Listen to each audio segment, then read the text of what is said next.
am the Rod Pedersen Show intern here, Rachel Bishop, and you are about to see my exclusive interview with CBC Olympics host Scott Russell. In the interview, we talked all about his journey, how we got to this point in his career, and what he thinks, where he thinks the Olympics go from here in this COVID era. Stay tuned. How did you get from CBC Radio Charlottetown, growing up in Oshawa, to where you are now, like the face of the Olympics in Canada? I'll tell you what, it's been a bit of a journey, hasn't it? I went to CBC after graduating from the University of Western Ontario, had a master's degree in journalism. When I went to CBC in Charlottetown, I originally covered the agricultural beat in Charlottetown. Wow. For the local supper hour television show called Compass. And then what happened was Diana McDonald, who was one of the first female sportscasters in the country, was the sports anchor at CBC Charlottetown. And she left to go to TSN, and that opened up a spot at Charlottetown to be the sports anchor, which I readily went for, and I got that, covered everything from harness racing to local curling to the lobster carnival. It was fantastic, and I went from there. And what happened was I got my first network assignment at CBC to cover the Canada Winter Games in 1987 in Cape Breton, Nova Scotia. And I went there to cover alpine skiing and cross-country skiing. And the Canada Games was always sort of like the training ground for CBC Network Sports. And if you proved yourself there, there was a chance you might get on with the network. And so I had a great experience in Cape Breton. And soon after that, I moved to Montreal, became the weekend sports anchor there. And that's where I started covering Hockey Night in Canada. And I was there for 5 years, and then got the job at the network full-time in 1992. Wow. And the rest is history.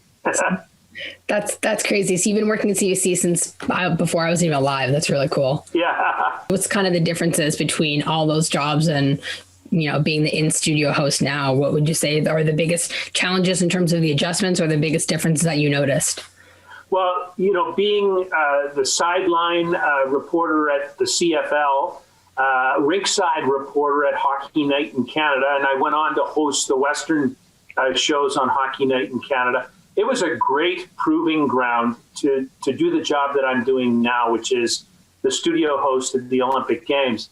And the reason for that is being on site at the field of play is a huge learning experience, and to have contact with the players and all of the athletes who compete for Canada, because I covered world championships as well, and I was at Lake Louise and called the alpine skiing there. Being on site for a big athletic event, whether it's professional or high performance, amateur, is a great learning experience, because you find out how to relate to the athletes, and you actually get the story and the lay of the land by being there. And so you can translate that when you become a studio host. You actually have credibility because you've been in the field and know what happens close to the field of play. It was a tremendous experience. More from Scott coming up in a minute. We're going to take a quick break, though. There'll be more when you come back. Hello, I'm Sean McNall, owner of TG Marketing.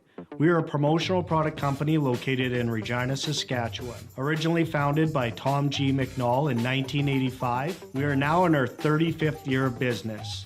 My brother Ryan and I, along with our great staff, have carried the torch since Tom retired in 2011. For those of you who don't know what we do, we sell items with a company's logo on it, like clothing, pens, phone chargers, Bluetooth speakers. The list of products available is endless.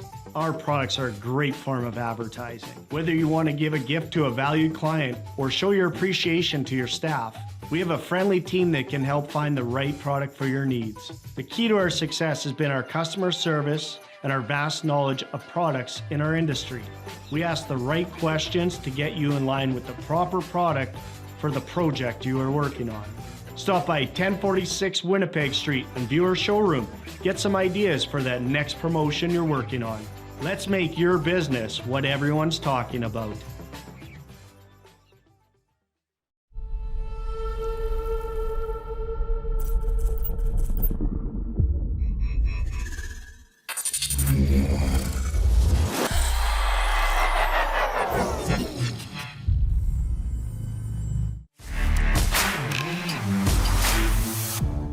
The Olympics is like your baby, and that's what everyone knows you as. So what is it about the Olympics that you love so much more than these other events? Or maybe you love the other events just as much, I don't know. But what is it about the Olympics that you're so passionate about? Well, I think the thing is the Olympics are much more than a sporting event. These other events are really based around performance and sport. So whether it be NHL hockey and the Stanley Cup playoffs, it's a sporting event. Same with the Grey Cup, the CFL, or the World Championships of whatever sport you want to talk about. The Olympics is tied to something which is called the Olympic movement. There are a set of values attached to it. There's an Olympic ideal, which is to bring the world together in a time of peace to demonstrate what is humanly possible. And the Olympics are open to people of every race, faith, gender, orientation, and circumstance from every geographical region of the world. So the Olympics are a much bigger thing. They're a much more ambitious enterprise. And, I first sort of fell in love with the Olympics when I went to summer camp in Ontario, in Halliburton. And every summer we had the mini Olympics, where, the baseball diamond was all decorated with bunting and torch-bearing runners arrived by the war canoe at the beach and lit the cauldron, which was atop the baseball diamond. And the entire camp was divided into country teams.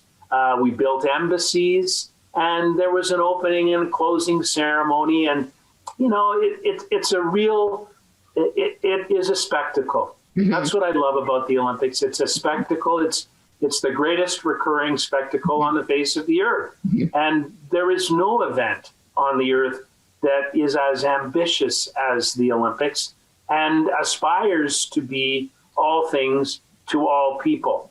And I love it because it's much more than a sporting event. It's an event which is about humanity. The camp I went to in Muskoka did something similar. It was just with two teams, but it was like lumbermen and voyageurs. It was a similar idea. Yeah, it was really fun. We had like cheers. We had opening campfire, closing campfire. We had leaders as well. Yeah, it was really, really fun. Yeah, well, I went to a camp called Kilkoo Camp in Halliburton, and the Olympics had been going on at Kilkoo since 1932. Oh, wow. And they divided the camp into 5 teams, and it was England and Canada and the United States and Russia, and before that it was South Africa and New Zealand. It was pretty cool, and to hear our director say those famous words of de Coubertin when he said the Olympics are more than about victory; they're about the struggle and the taking part. It was hugely important as I kind of evolved into what I've become today as the Olympic host. Thank you so much for tuning in to the RP Show pre-show. Once again, I'm Rachel Bishop. Stay tuned. Main events coming up next.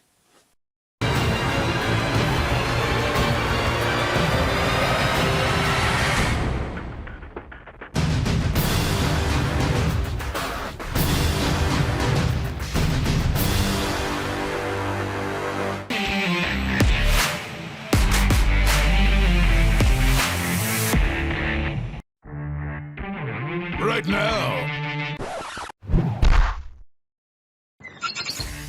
Yeah, Rod's not here, so I'm hosting the show. How about that?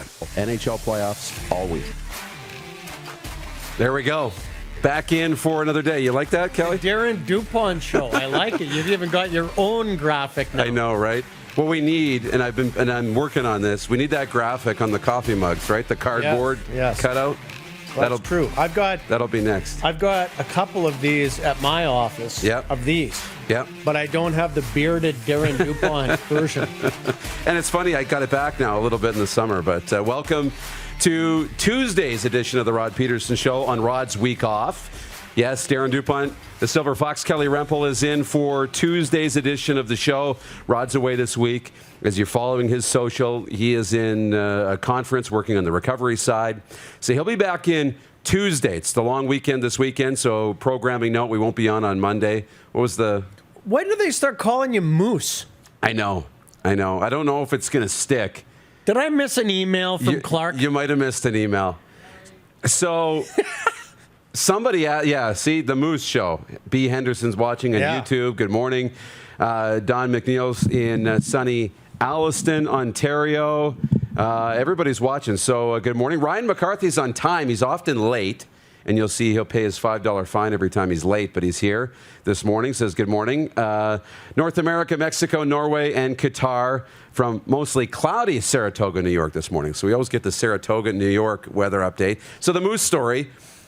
I don't know how it came up, but somebody asked, and it must have been Rod, has anybody ever called you Moose? And it's only happened once, and it was in minor hockey. We told the story on the air, but, Andre DuPont, the old Philadelphia Flyer tough guy, was nicknamed Moose. So and you being a tough guy. Right, all of 5'0" right, over here. But in hockey, when I was younger, I was one of the bigger kids. Wasn't physical, scored goals. And we were playing the Wadena Wildcats. So it must have been peewee hockey, one of the first years of contact. And another player came across the middle, and I stepped up and made the most devastating check I've ever made in my life. You don't make body checks. And the player was down. Coaches had to come out, help her off. Yeah, smelling salts. Take off the helmet, and it's a girl. Ooh. The hair is flowing. It's a girl. Yeah. So the coach, and she's fine, so the coach slaps me. Attaboy, Moose. Just like the Moose. And I'm like, I have no idea who that is, right? So then it started to stick. You've just destroyed the fun. Yeah, exactly. It stuck a little bit. Yeah. And so anyways, I hope you're proud of yourself knocking out that young girl unconscious on the ice. I wasn't. It was... terrible. Yeah, I know. But you didn't know. I had no idea. How would you know? How would you know, right? Wouldn't know. So... how are you? I haven't seen you in a little while. I'm doing well. I'm busy. I think you know this about me. We all love our kids. I'm no different in that respect. But yeah. I kind of live to watch my kids compete and play sports and do those kinds of things. So just back into the swing of things, coaching the big man, the driving force. Nice. We got a good football team here. RMF is created a spring league this year where they got a grade 11 and 12 division and a grade 9 and 10 division. We're just crossing our fingers that we can go ahead and start playing real equipment and bang some heads and get out there and have some, I shouldn't say that nowadays, bang some heads, bang some shoulders. Right. Some shoulders. In a very clean and effective. Yes, safe contact. Exactly. I've had to take my course twice. But anyway, yeah, so we're hoping that'll go. So it would be so disappointing if we put in all this work without equipment and masks and running around and kind of, it's better than nothing, don't get me wrong. But right. The kids, with all due respect, they don't sign up for spring football so that they can wear masks and run around and with no contact and do drills. That's not really football. Right. So we're hoping that come June we can actually compete. Yeah. Get games. Are you going to? You're practicing now. We're practicing now, but there's no. Yeah. This is OTAs. There's no contact. The CBA drills. wrote it in, right? Yep. But it's better than nothing, and I commend. First of all, I always want to commend Lenny Antonini and Kelly Hamilton, but mostly Lenny. That guy from RMF, Regina Minor Football, man, he puts in such tireless hours. Working, can only imagine how frustrating it would be for a guy like that to do all the planning and then not know what direction you're going. Yeah. There's plan A, B, C, and D. Yeah. And you never know, from one day to the next, you throw the grass in the air and it could conceivably fall in whatever direction, and that's the direction this week. Don't know about next week, but this week, here's where the grass flew. So let's go in this direction. But God only knows what's going to happen next week. So true. But anyway, that's just my little plug for Lenny, because the guy does an amazing job. I don't know how he does it. He's built a hell of a program. Yeah, well, Regina Minor football is, and it dawned on me again yesterday. We're practicing at Libel Field with the kids, and of course we're in groups, and everybody's socially distanced, and everybody's spread out all over the place, which is the right thing to do, I think. Yeah. But I watch these shows on Netflix, Friday Night Tykes, and all these different shows, right? And in Texas, Darren, where football is like a religion, like hockey is here, they don't practice on facilities like what we have in Regina. And you've coached in it. Oh, yeah. I mean, we are so lucky to have Libel Field and these amazing facilities that we do here in little old Regina, Saskatchewan. Yeah. It's amazing. Yeah, it is. What these kids have here. We just got to get it going again. We do. We just need to get playing. And we were down there, Katy, Texas, and we were around the Houston area. You're right. I mean, we're blessed up here. You like the little moose, I do. He's kind of a cute guy here. I don't know if I can keep him on my shoulder or not, but we're going to check in with some of your... He doesn't pee on me. Yeah, exactly. Check in with some of your comments as we move along throughout the day and let you become part of the program. I know Jack Fulton's watching, I believe, in Calgary, and says, here's to another great show. But he said just ahead of the snowstorm. So I think snow's coming to Calgary. There's talk it might be coming here on the weekend. Did you hear that for Friday? Snow, I did. We're 30 degrees again today. This moose is peeing on me. I have to... We're up to 30 again today, 4 degrees by Friday, and snow potentially coming. I saw that. So I saw that. Might be time, I don't know, to get out of town for a little bit. But I might just hold off on planting my pansies until next week, just to make sure we get through this. Good idea. You can have that frost in that late May frost, but let's go, Jordan. Smith, he knows Libel Field is a fabulous facility. See? My good friend Craigie Smith. I can't wait to have lunch with him again. He's excited. I miss him. He's excited you're on the show. Okay, enough. Let's go to the quick 6 show topics, Jordan. So NHL playoffs, we'll start there, but there's almost news that superseded it, which is Bob Young's tweet, the caretaker in Hamilton. Do we have the tweet? It came out this morning about an hour before I got in here, about 8 or 9 this morning. There it is up on the screen. He's quote tweeting a news article from 3 Down Nation in which Arash Madani's talking, is quoted by 3 Down, talking about a lack of confidence around the CFL that there will actually be football this year. And Bob says this is just a silly tweet. He says, of course there will be a CFL season. I cannot speak for anyone else in our league, but I can guarantee the Ticats will play. Although if no one else plays, I suppose we might even win the Grey Cup this year. And a little celebrating birthday hat emoji. So Bob Young guarantees there will be football, guarantees the Tiger Cats will play, but he doesn't guarantee that anybody else will play. So are they going to have an inter-squad game? Your initial reaction to that tweet. I think Bob's tweet was a lot sillier than Arash's. I mean, I can't guarantee you that any of the other teams are going to play, but I know we're going to play. Okay, well, who are you going to play against then, Bob? For the record, though, I do think there will be a season. I want to say that. Yep. I predicted way back, that this August 5th date was a little bit bogus. I think what it does is it gives you another month, right? So you can flex your muscles and you can really, like, we have to start by the 5th. We have to start in August. We have to. Well, okay, maybe Labor Day. Like, it gives you that little, but I think if you set Labor Day as a hard, fast date, you really don't have any room. What's the point of playing a 6-game season? I know. Or 7 or 8, you know what I mean? So I do think they're going to play. I just don't think they're going to start in August, but I do think that they're going to have kind of half half of a season. Well, as William May says on Facebook, Full House in PJ. Saskatchewan You got comes PJ September. up there. Yeah, right. Sponsors. That's right. Well, PJ's comment was about the weather. Yeah, Universal Collision loves the snow. If it was up to him, it would be like skating rinks Every 12 day. months of the year. Yeah, I know. Love you checking in here, PJ, this morning. Hope things are good over there. We'll have to I agree with you. Get over there and see it. But it's so interesting. Like, I look at this tweet, and I've been kind of thinking about it this morning, and are they starting to come apart at the seams? Like, to me, I like it because if you think you're going to play, say you're going to play. Say you want to play. At least get the fans excited. But to me, this kind of screams, we're not unified anymore in those board meetings, in those ownership meetings, in those president meetings, in those governors meetings. We're not unified. Like, we haven't as a group been able to get onto the same page to say, here's our schedule. Here we're going to play. We're going to start on Labor Day. Guess what? If they can't play in Ontario because it's on fire and locked down, we're committing to paying in the bubble and paying for it, playing in the bubble. Yeah. So here's Bob on his own saying, we're going to play. And kind of almost undermining the authority. It kind of screams of that a little bit. That, look, I'm the guy in this meetings who really wants to play. No matter what, I want to play. Yeah. And we'll do whatever we have to do to play. I can't speak for everybody else.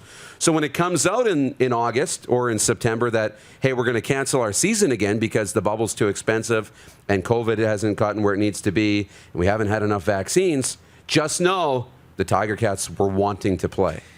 And that's fine. I kind of like that.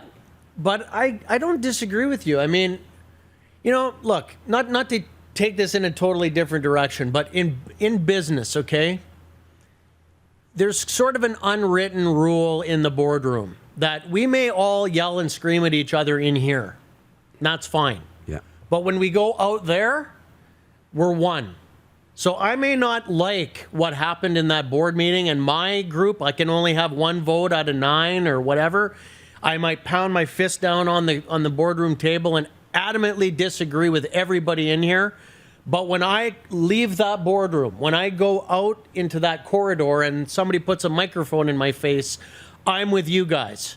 Even if I'm not, I have to pretend to be. That's what good, cohesive businesses do.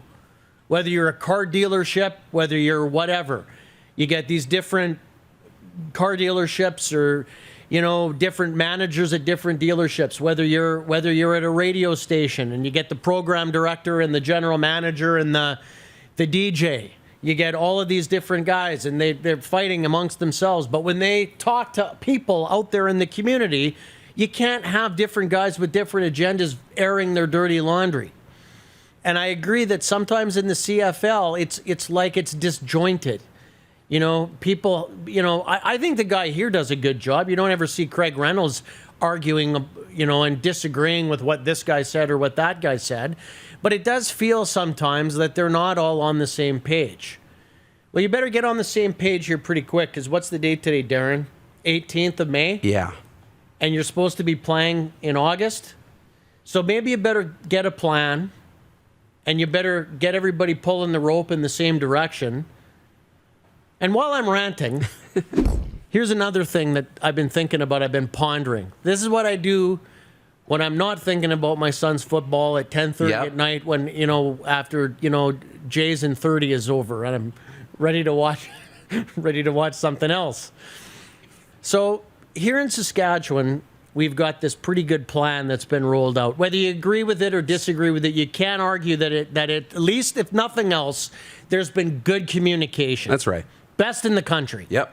So you got this little thermometer going. Okay, every day, the premier, whether you like him or not, here's how many people 40 plus have been vaccinated. Here's how many 30 plus have been vaccinated. Here's how many 18 plus have been vaccinated. And they've already established that once you get to 70% of people vaccinated at 40 plus, we're 30 days away from the first step starting. Then, 30 days after that, step 2, providing that 30 plus are at 70%. And then, providing that there's 18%, settle down, will you? Okay? This moose, he's causing nothing but trouble here. Then there's another 30 days for 18 plus. So the point is that there's a plan. Yeah.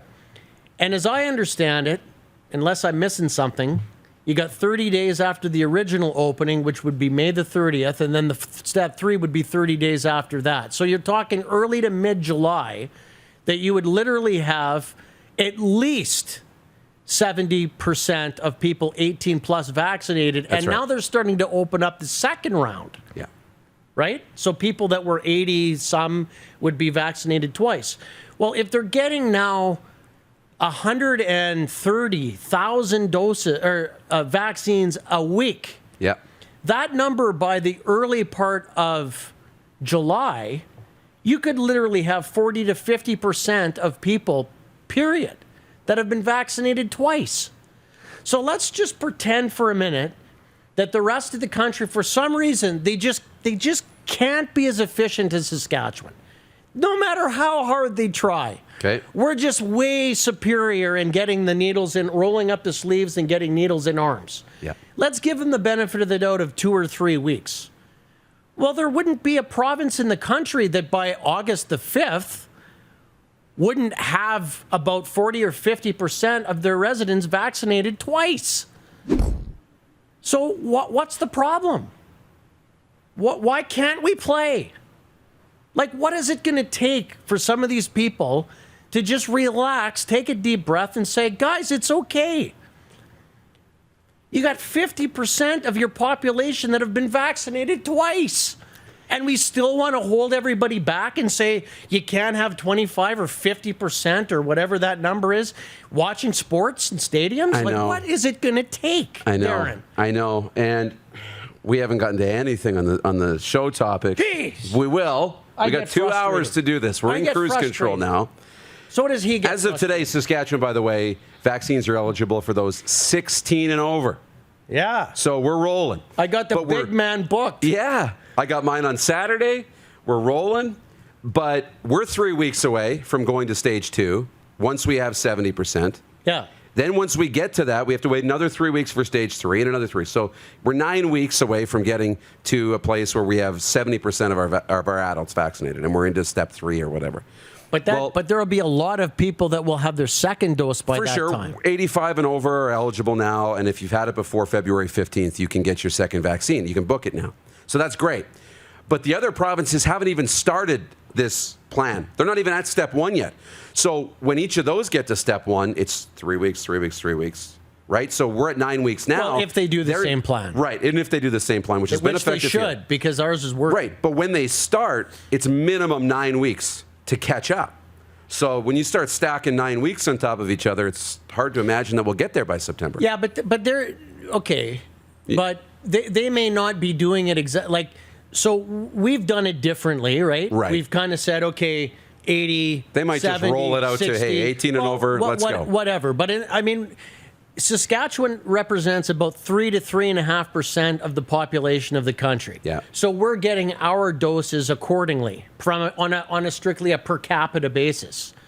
So in Ontario, they're getting whatever it is, 15 times or 20 times the vaccines that we are. So there's no reason why they shouldn't be able to kind of stay on track. And they'll get ours too because we'll be done handing them out, right? We'll have most of our. So you'll have more opportunities and more production. So it could move. It should move faster, right? Yeah, but Yeah. I don't. I guess what wears me out, Darren, Yeah. is I just get tired of every time I turn on Twitter, you get some guy somewhere saying it's too much too soon. Yeah. Why is it? Do you want to be buried in your basement for the next year until every single person has their second dose? I don't. I don't. Oh, this is going to be a good 2 hours. I can feel it. We got 5 more topics to get to, but we're going to keep the football conversation going. Blake Nill, head coach of the UBC Thunderbirds, is locked and loaded as we'll get into U Sports football. I'm really excited about this. This is my bread and butter, U Sports football, and we'll get to more of your comments. Good morning. Thanks for checking in all across Canada and around the world on Facebook, YouTube, and Game Plus, and we'll be right back. You can listen full 24/7 sports radio for Suds Full Service Car Wash at rodpedersen.com. Head to youtube.com/The Rod Pedersen Show now. You gotta subscribe. Click the subscribe button for all the content you may have missed.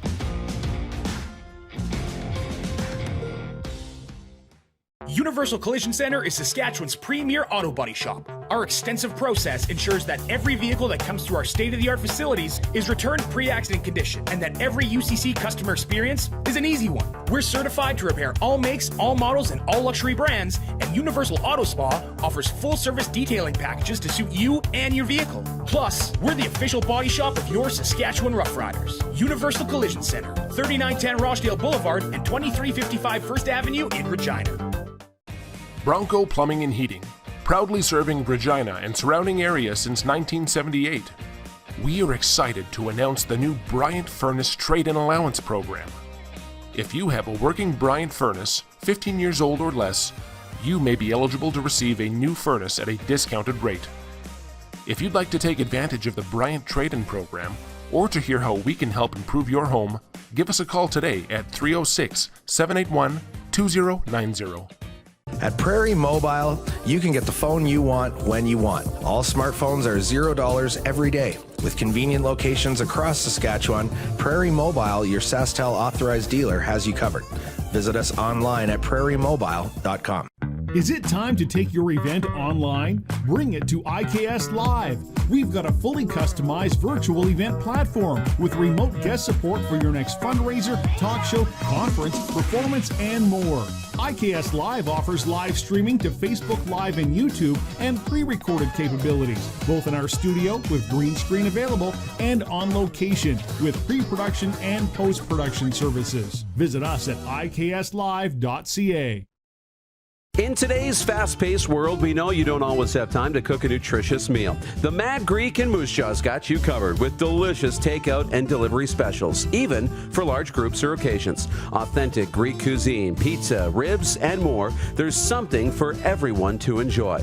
Offering delivery, and the takeout window is open to get your Greek to go. Family owned and operated. For more information and to view the online menu, visit themadgreekeatery.com.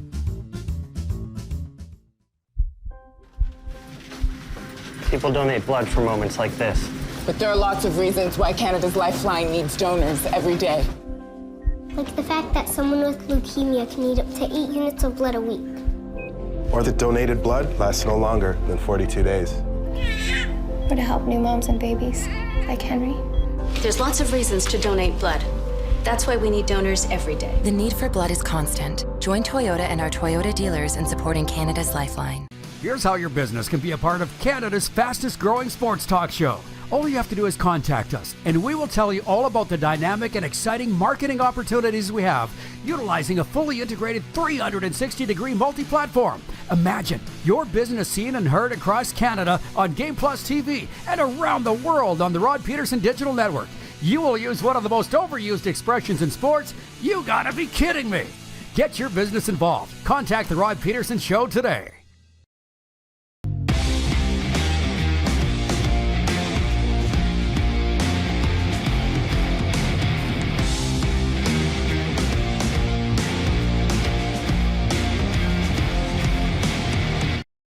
Hey, honey, can you get one of the kids to show me how this Twitter thing works? Honey, I need to get on Instagram. Time for more of the Rod Pedersen Show. The Prairie Mobile text line is fired up and rolling, 306-840-8777. We'll get to your comments in a little bit. Man, it is heating up already, and we're just 25 minutes into the show, Kel. But this is going to be fun. We're going to go out on the video chat, I believe, to the West Coast and join three-time Vanier Cup champion head coach Blake Nill of the UBC Thunderbirds. There he is. Hey, Blake, how are you? Hi, Darren. How are you doing? I'm doing really good. It's good to see you.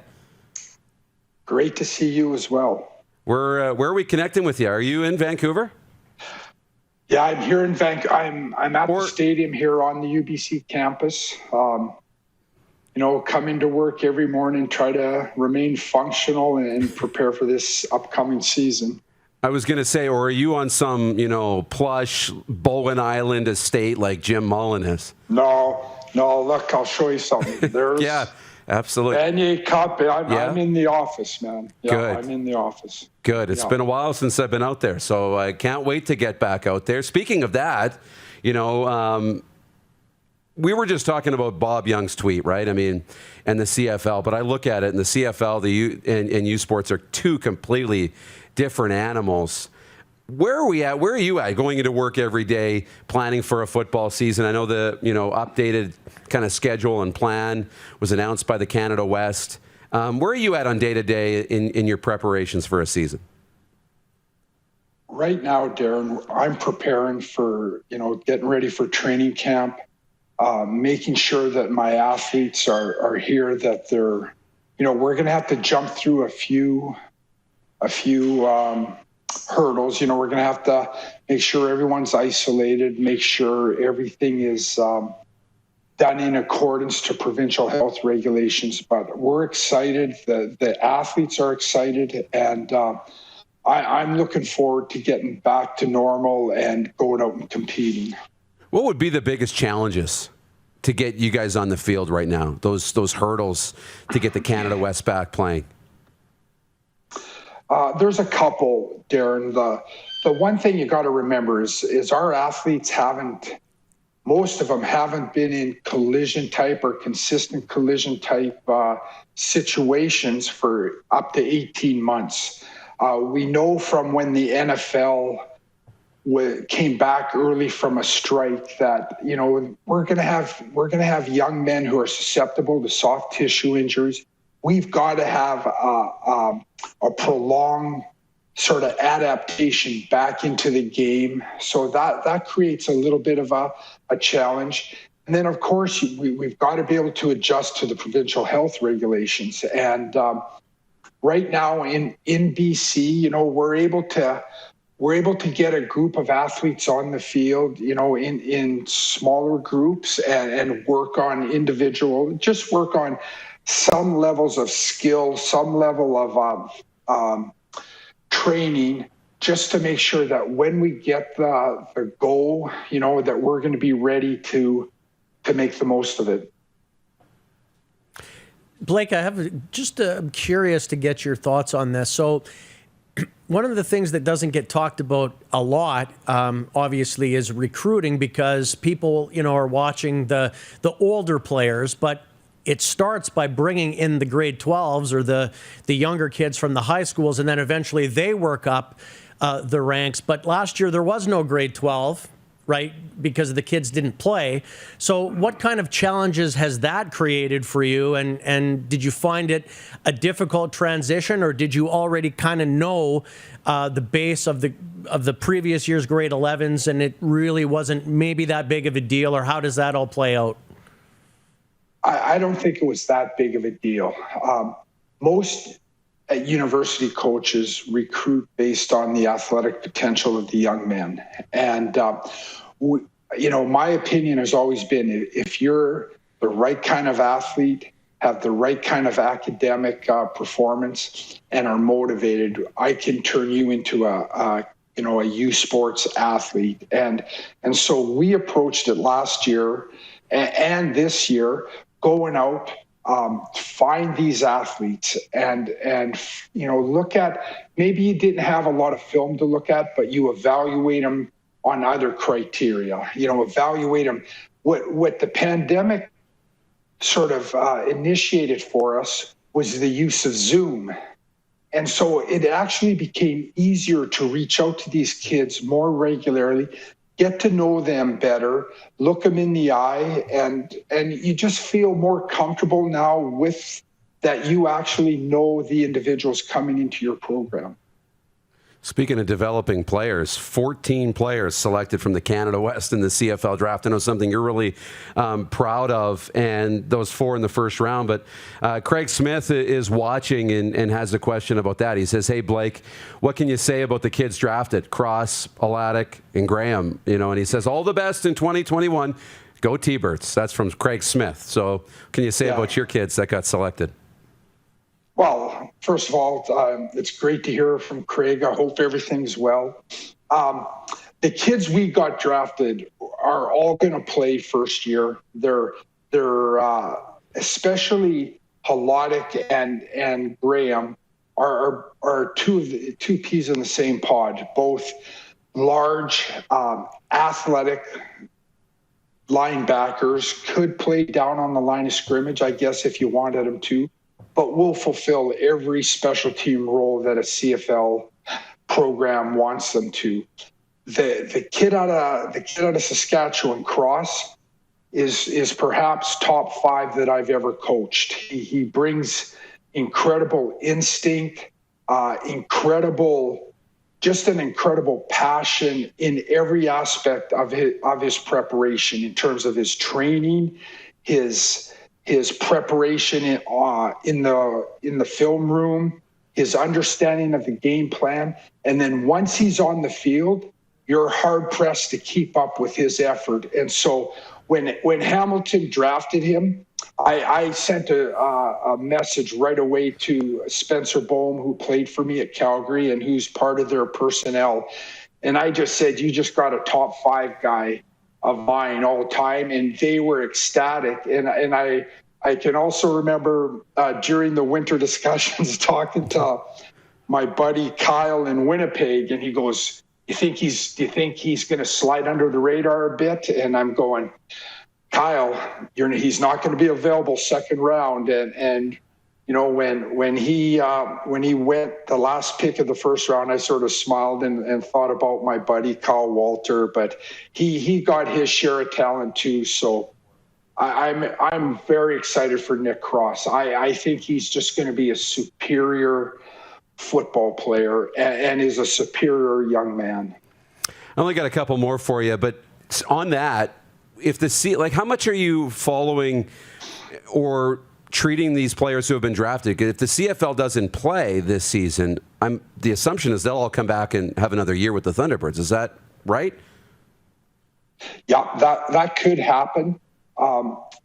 My philosophy, Darren, is always prepare for worst case scenarios. So, I'm preparing that they're not going to be back in our program. And to be honest, I hope we all want to see the CFL land on its feet and have a big year. And I just, think it's important that we get that league going and support it any way we can. And so I'm really hoping that that there's a CFL season come this fall, which I'm confident there will be. I don't know that we have enough time to get into this, Blake, because we only have a couple of minutes left. But, with the XFL talk, and I'm sure you've heard it, and we've talked about it on this show, and, the CFL going into that talk, and everybody's scared of, going to 4 downs or changing the Canadian game. I mean, outside of UBC, there's a lot of 4-down football in BC. I mean, concisely, can what would the changes, or what does this kind of shifting landscape do for grassroots football in this country? I haven't thought about it a lot, but here's something I'll tell you, Darren. About 10 years ago, when I was at Calgary, after practice one day, John Ferzani used to sit in the end zone and watch us practice, and his son played for me with the Dinos. Came up to me and he goes, Blake, I could make a lot of money with you Canadian kids. And that made me smile, because John recognized the talent level of Canada West football and of Canadian university athletes. And I really think that our game has grown substantially during my career. The athletes are 3 and 4 times the caliber that they were 25 years ago. And so I hope that we hold fast, that we recognize that Canadian football has a place in our history and in our country. And I know all of my colleagues at the university level we just keep getting better. And there's no better example than those 6 teams that play Canada West football. And I'm hoping that they stick to the 3-down game and we continue to move in that direction. I was going to ask you how your Zoom skills are during the pandemic, because you're doing all these Zoom calls with your players. But you're nailing this. This is great. You're a natural on the video calls. But just before we'll let you go here, a couple of comments rolling in from a couple of people you might know. Monty Klassen, he was the equipment and water and kind of an extra hand with the University of Saskatchewan Huskies. He says hi. He says, hi, Mr. Nill. Really nice to see you.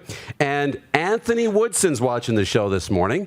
He says, interviewing the GOAT with the high five emoji. Great coach, great mentor. Sir Anthony's watching this morning. Well, tell Monty I said hi, man. And I was on the phone with Woodson the other day. Anthony Woodson is a huge advocate of the game of football. His entire family is.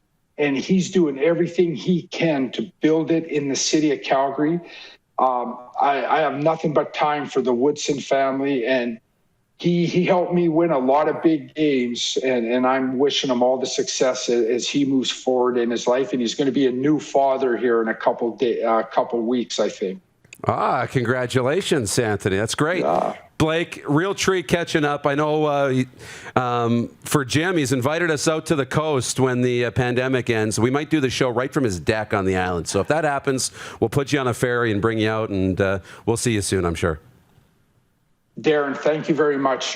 Good luck with everything, and we'll talk again soon. You bet. Sounds great. Blake Nill joining us on the video chat from UBC. We'll take a break. We'll unpack that, and we'll actually get to the quick six show topics, because we can kind of put it on cruise control for the next 25 minutes here on the Rod Pedersen Show on Rod's Week Off on Game Plus TV, YouTube, and Facebook Live, and 24-hour sports radio for Suds Full Service Car Wash at rodpedersen.com. Have you subscribed to the Rod Pedersen Show YouTube channel yet? Head to youtube.com/The Rod Pedersen Show now.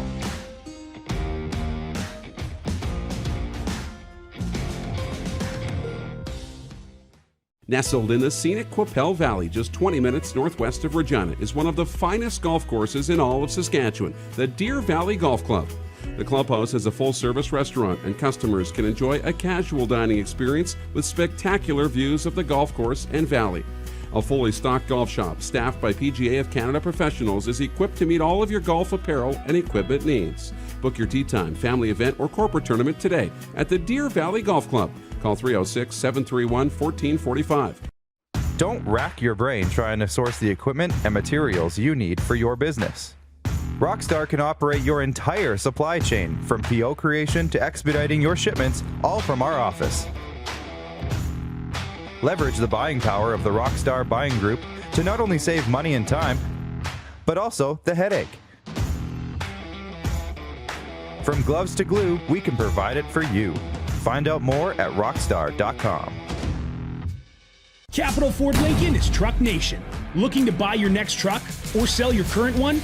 Capital is Canada's truck destination. Shop online or in-store to see the new 2021 Ford F-150, Ranger, Escape, and more. Right now is the best time to lease or finance a new vehicle. Can't find exactly what you're looking for? Let us help by sourcing your vehicle from our dealer network or custom ordering one that is perfect for you. Capital Ford Lincoln is Truck Nation, 1201 Pasqua Street North in Regina. Does this look familiar? Your fans deserve an incredible arena experience. It's time for an upgrade. Stunning graphics. Revenue opportunities are just the beginning with our in-venue display systems and scoring technology. Let us help you find the best solution for your facility.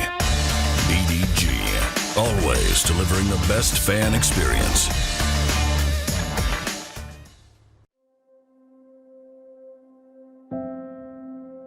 Some of the challenges we face with the CT technology that we have today is some of the deficiencies in around integration with some of our other systems.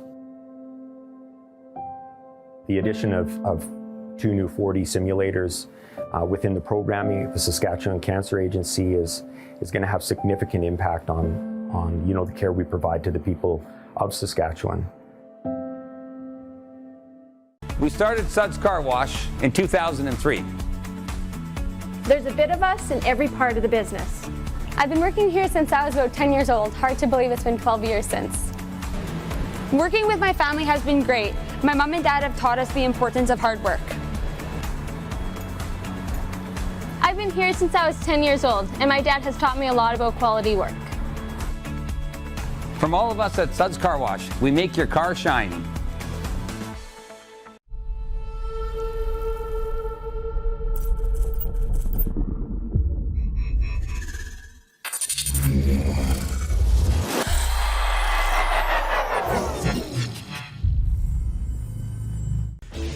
Hey, Rod Squad, now you can join the team with your very own RP Show gear. Head to rodpedersenshop.com and get yours today while supplies last. It's just like we wear on the show, official RP Show gear at rodpedersenshop.com. Did you know you can catch all the best moments from the show on all our social media platforms? Now, back to the studio with Rod. Sports update time, not Rod, I'm Darren. And Nathan McKinnon had 2 goals and an assist. Gabriel Landeskog, he had a goal, 2 assists, and a scrap. That's called a Gordie Howe hat trick. And Braden Shen, the scrap was with Braden Shen. The Colorado Avalanche beat the St. Louis Blues 4-1 in Game 1 of their first-round series.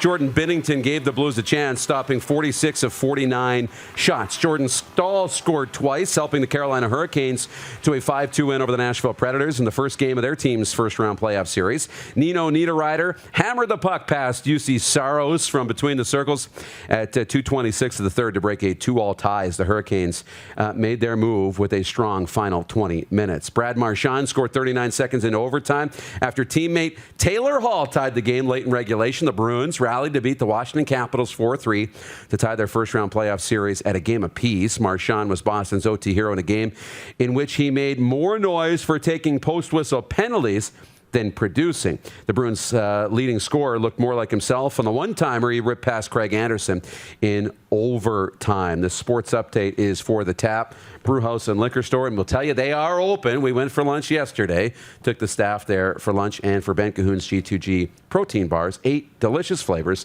G2G protein bars. You can get 20% off with the promo code RPShow. We haven't gone through these quick 6 show topics, so let me do this. It was Bob Young's tweet saying the Tiger Cats will play, the CFL will play, but also saying, can't tell you if anybody else is going to play with us. NHL playoffs, 12,000 in Raleigh, North Carolina, in the building. They call them Caniacs. 12,000 Caniacs. We got the video. We'll get to that in a second. That's point 4. Point 5, World Mixed Double Curling Championships continue. Brad Gushu, Carrie Anderson are playing. I think they were playing Hungary this morning. We'll get an update on that in a little bit later on. And as we move forward, the NHL playoffs, though, is where I want to go back and start. Not a lot here to really break down, but, I mean, did you watch any of the hockey over the weekend and through the first very little day yesterday? I watched a bit of the Avalanche game last night. But it feels like hockey's back. We had the Hockey is Back tournament, or the NBA is back, or MLS is back tournament. That was the one that was called It Is Back. But you had the bubble last year in Edmonton and Toronto. And we've had the season, for the most part, with no fans. And now we got the playoffs, and they're opening the buildings in the United States. And it finally feels like hockey. Yeah, doesn't it? Yeah, it finally feels like certainly hockey. More so. I mean, and not only that, but the players who are playing and playing well. I mean, you go to Boston, Washington, and I mean, I don't understand how Boston continues to do it, but they continue to win hockey games. I mean, the shots were 12-4 Washington, but Boston led 2-1. Okay, early in that game, and then 2.5 minutes left, they're down. And looked like they're on their way to losing and going down 2-0. And they find a way to jam in this goal-mo scramble. Taylor Hall, who looks like he's having a hell of a great time in Boston, jams it in. They tied. And, of course, 39 seconds into overtime, Brad Marchand scores the winner. Jake DeBrusk, former Swift Current Bronco, had a goal for Boston. So they keep finding a way. And then that game you watched a little bit of, Colorado-St. Louis. We were in Swift Current last night for the Black Tie Hockey Draft fundraiser for the Dr. Irwin Noble Foundation. And we were kind of watching. I was watching out of the corner of my eye, but I look up halfway through. Colorado's got 25 shots on goal. They ended up with 50 shots on net in that game. Jordan Binnington was outstanding. There was a 2-on-0 with Nazem Kadri and Mikko Rantanen that he just put his left toe out and made a ridiculous save. They stayed in the game. There was fights with good players, Braden Shen and Gabriel Landeskog going toe-to-toe. I mean, this is playoff hockey. And then you got almost a full crowd in Carolina. I mean, it doesn't get much better than that, does it?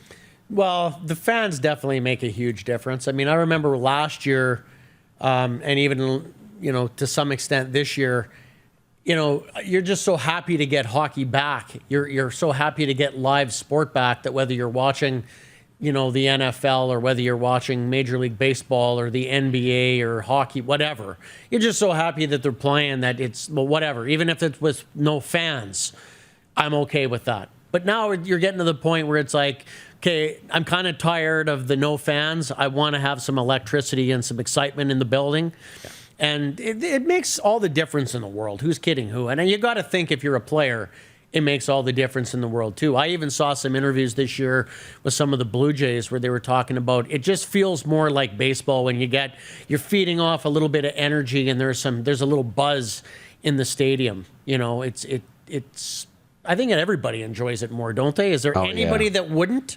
I know. Rather have lots of fans? It's unbelievable. Checking into your comments on the comment wall, YouTube. Hey, Rod's watching. He checks in for a minute. He says, hey, y'all. Sup, Rod?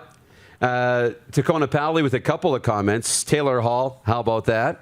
And I'm a Caniac. He says he's a Caniac. Bunch of jerks taking him to the cup. So there you go. We'll continue to get more of your comments in as we go full viewer takeover in the final segment of Hour 1. And we're going to get into that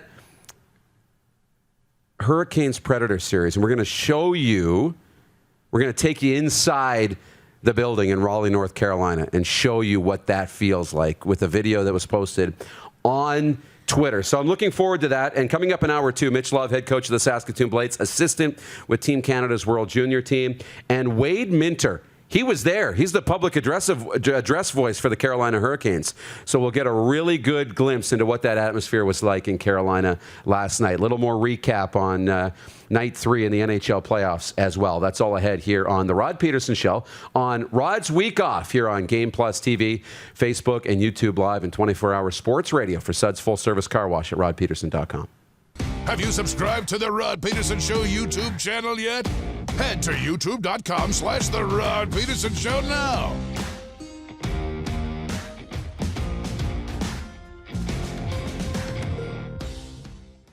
Capital Ford Lincoln is your used car destination. We're overstocked and priced to move, so shop online or in-store to get the best deal on any one of our massive selection of pre-owned vehicles. Every pre-owned vehicle at Capital Ford must pass a thorough inspection, ensuring that your buying experience is quick, easy, worry-free, and just like new. So save the depreciation and buy pre-owned. Capital Ford Lincoln is your used car destination. 1201 Pasqua Street North in Regina. In today's fast-paced world, we know you don't always have time to cook a nutritious meal. The Mad Greek in Moose Jaw's got you covered with delicious takeout and delivery specials, even for large groups or occasions. Authentic Greek cuisine, pizza, ribs, and more. There's something for everyone to enjoy. Offering delivery, and the takeout window is open to get your Greek to go. Family owned and operated. For more information and to view the online menu, visit themadgreekeatery.com. Nestled in the scenic Qu'Appelle Valley, just 20 minutes northwest of Regina, is one of the finest golf courses in all of Saskatchewan, the Deer Valley Golf Club. The clubhouse has a full-service restaurant, and customers can enjoy a casual dining experience with spectacular views of the golf course and valley. A fully stocked golf shop, staffed by PGA of Canada professionals, is equipped to meet all of your golf apparel and equipment needs. Book your tee time, family event, or corporate tournament today at the Deer Valley Golf Club. Call 306-731-1445.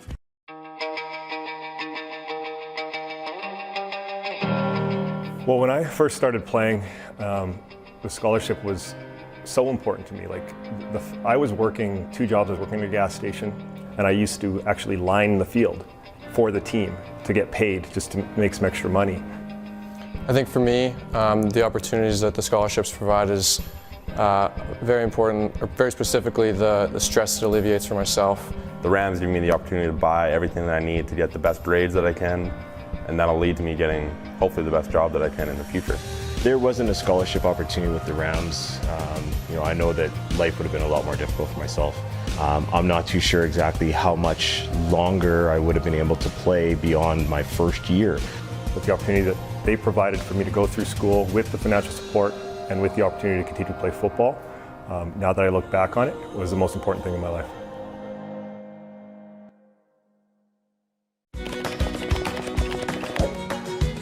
Direct West has been the bridge for me from not dealing with social media or digital presence to having a presence. You have to take the leap of faith, so to say, and I'm glad we have. Direct West has helped us out immensely to get our presence online as far as digitally and also with the social media page. To see the results is just puts a smile on your face.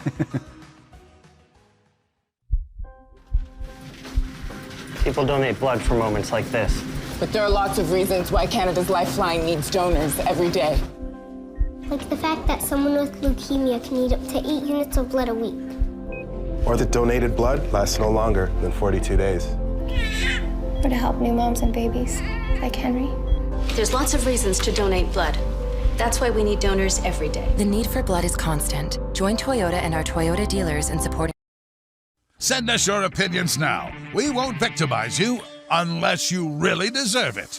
Now, back to your host, Rod Pedersen. All right, viewer takeover. We don't got a long time, but that's okay. We'll do more of it in an hour or two. Prairie Mobile text line at 306-840-8777. Frank in Toronto. Gentlemen in Ontario, hang on. You have to wait 3 months or more for your second shot after the first as of today. Yeah, that's but does your first get you in the building? I think that's... No. Ray in the 416. Hey, Moose, Ambrosi has to reel in Bob Young. They have to sing from the same hymn book. You can't have one roll going or spewing his agenda. I wonder who the Ticats will be playing. That's from Ray in the 416. And Brady's watching in Saskatoon this morning. Hey, Dupes, I got the Jets in 7. I believe if the Jets shut down McDavid and Draisaitl, it will come down to the Oilers' struggle in goal, and the Jets will win. I see the Leafs winning in 6. If the Habs play to their strength and beat down their opposition and make them tired, as well as get a healthy and playoff-ready Price back, they have a good chance at winning a couple. And Bob's your uncle. On playoff ready, Price back. Oh, he just tweeted the same thing twice, or texted the same thing twice.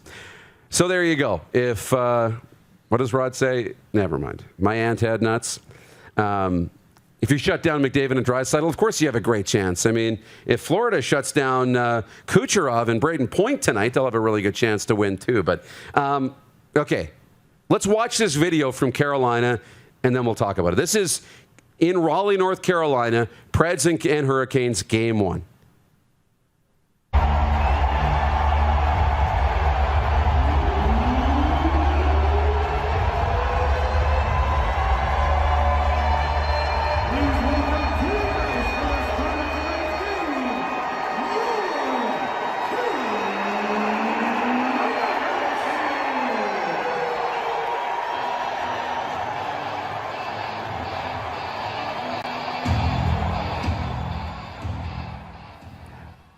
That was Wade Minter on the public address. He'll be with us next hour.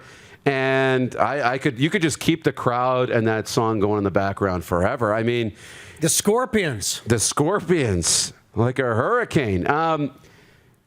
That was last night. And tomorrow night, Edmonton and Winnipeg are going to open up their first round best of 7 series with no fans in the building. 12,000 in the building last night. I mean, I don't know how they're doing it. I mean, well, they're doing what they want. They're doing what they want. I mean, that's something that we didn't talk about earlier with the CFL, but it sort of applies universally across, like, regardless of what sport. Yep. You've got all of these different states and jurisdictions with different health authorities and different politicians, some on the left, some on the right, and none of them have the same line in the sand. So you're going to have some states where the governor and the health authorities go, like, we're tired of this, let the people go to the games. I mean, the Toronto Blue Jays opened the season in Texas, and there was tons of fans there. And yet we can't even get a game in Toronto, and probably won't. Until maybe September, maybe. And probably won't. I mean, it just, it gives me chills watching it. And the game was good. So, I mean, we did watch the game last night. Philip Forsberg opens the scoring, and it's good to see guys like that step up in the playoffs. I mean, we saw Nathan McKinnon, with a couple of goals and an assist. I mean, he had the shot on the Landeskog deflection. Gabe Landeskog with the Gordie Howe hat-trick. The best players are playing their best hockey in the playoffs. That's what makes hockey so great. Jordan Binnington stepped up with an unbelievable game. But Forsberg opens the scoring. In this game, I'm getting texts and seeing tweets. It's not as bad for Nashville as people are making it out to be. 5-2 final with the empty net goal. But Forsberg opened the scoring. Jordan Stahl, unbelievable goal. He was nearly on the goal line before he put it upstairs to tie the game. Preds made it a game, tied it midway through.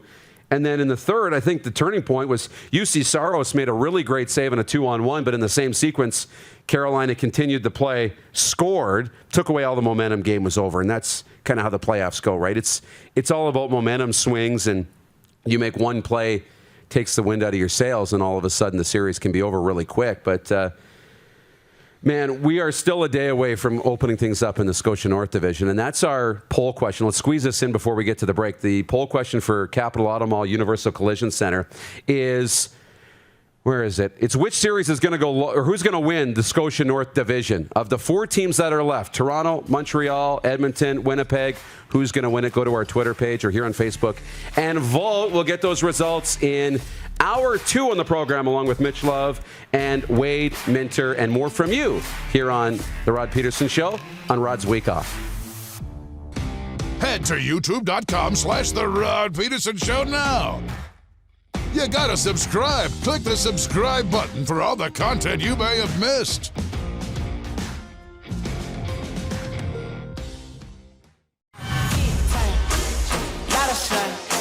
Smoky in the air, that's a lot of fun. Big time, big time, big time, big time.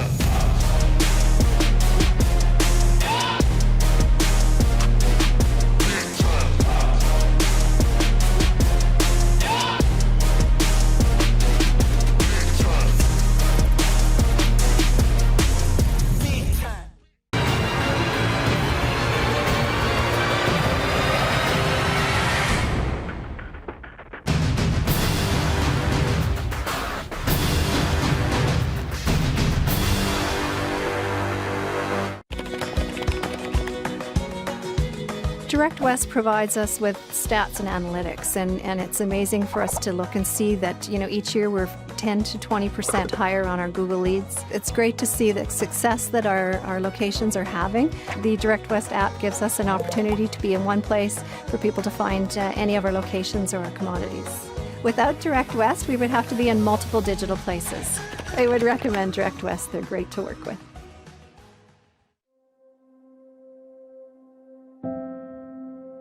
Some of the challenges we face with the CT technology that we have today is some of the deficiencies in around integration with some of our other systems. The addition of 2 new 4D simulators within the programming of the Saskatchewan Cancer Agency is going to have significant impact on the care we provide to the people of Saskatchewan.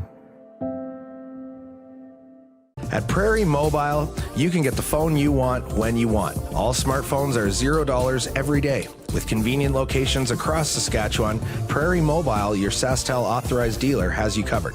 Visit us online at prairiemobile.com. We started Suds Car Wash in 2003.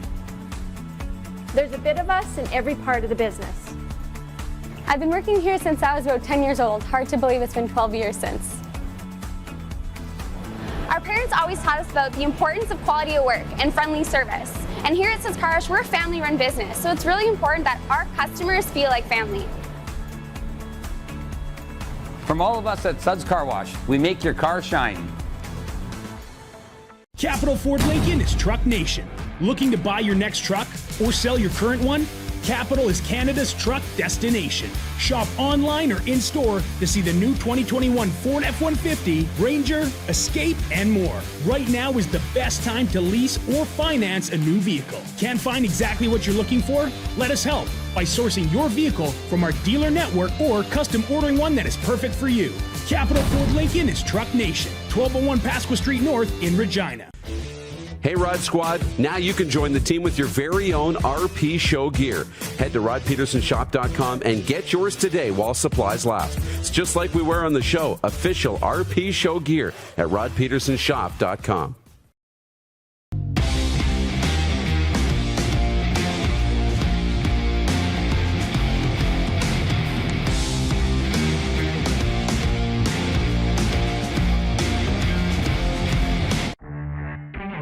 Right now. Yeah, Rod's not here, so I'm hosting the show. How about that? NHL Playoffs all week. We're going to get that graphic on a mug, I promise. For those of you that are listening live, we got a little cardboard cutout and taking over Rod's show for the week. He is busy doing better work than I am in the recovery world. So it's the week that Rod's away. But not better, just more important. Yeah.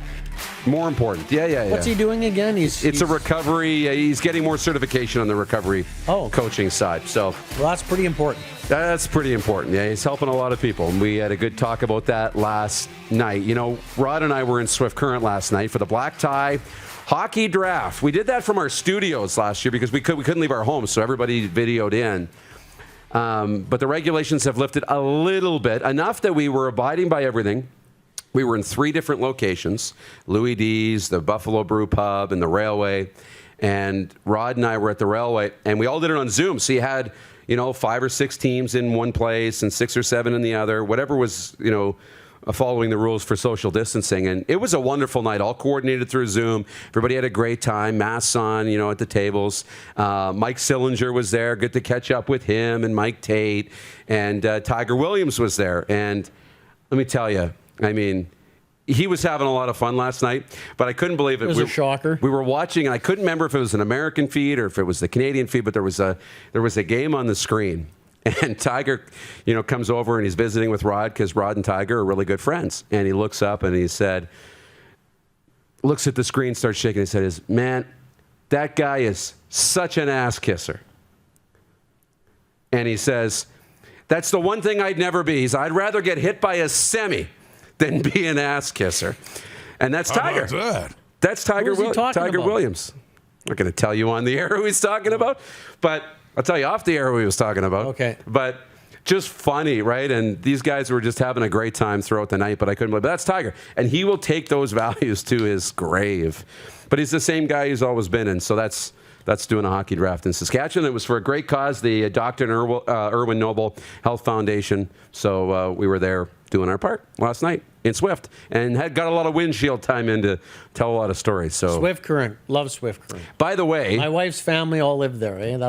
We go there quite a bit. By the way, if you go to Rod's Twitter, we were leaving town, and he looks, and we're driving down Main Street because Rod hasn't been to Swift Current in a while, and last time he was in there, he probably had the police escort out of town, right when the Pats were playing the Warriors in the playoffs in 2007, I believe. But we're driving down, and they still got the Christmas decorations up, the lights and the little shooting stars, and in Swift Current. So he's looking, he's like, Swift, do we have to have a talk? Are you going to take your Christmas decorations down? So he had to pull over and get a photo of it, and he put it on Twitter. And then, well, their slogan is Swift Current, where life makes sense. Yes. But that doesn't make any sense. No, but the reply did. The one reply is, well, by this time, it's already late May. Might as well just leave them up for next year already. No point in taking them down now.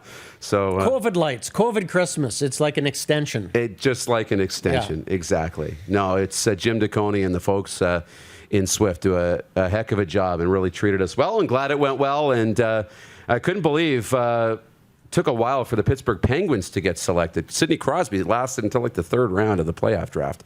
That one blew my mind. But welcoming you in, big news of the day was the tweet by Bob Young, which we'll get to a little bit later on in hour 1. But right now, I think we're going on in the video chat. Mitch Love is connected and ready, head coach of the Saskatoon Blades.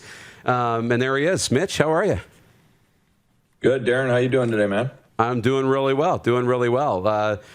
Man, it's been quite the last 3 days. Not for you guys on the junior hockey circuit, but how about these NHL playoffs? I mean, we just saw a video, 12,000 people in Carolina.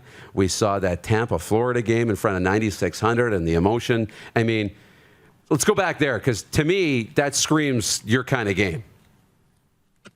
Well, it almost looks like it's normal again, doesn't it? You know, it's, man.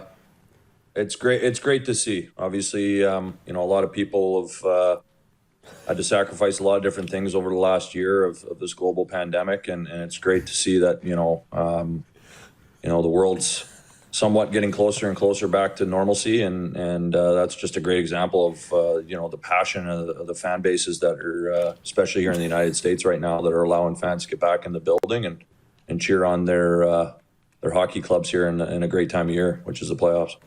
Yeah, I mean, unbelievable. It feels to me like, not that hockey hasn't been back, but when you see that, hockey's really back, right? When you see those fans in the stands and they're throwing rats on the ice in Florida, and, I mean, that's hockey, right? I mean, what's the feeling up here when you watch that?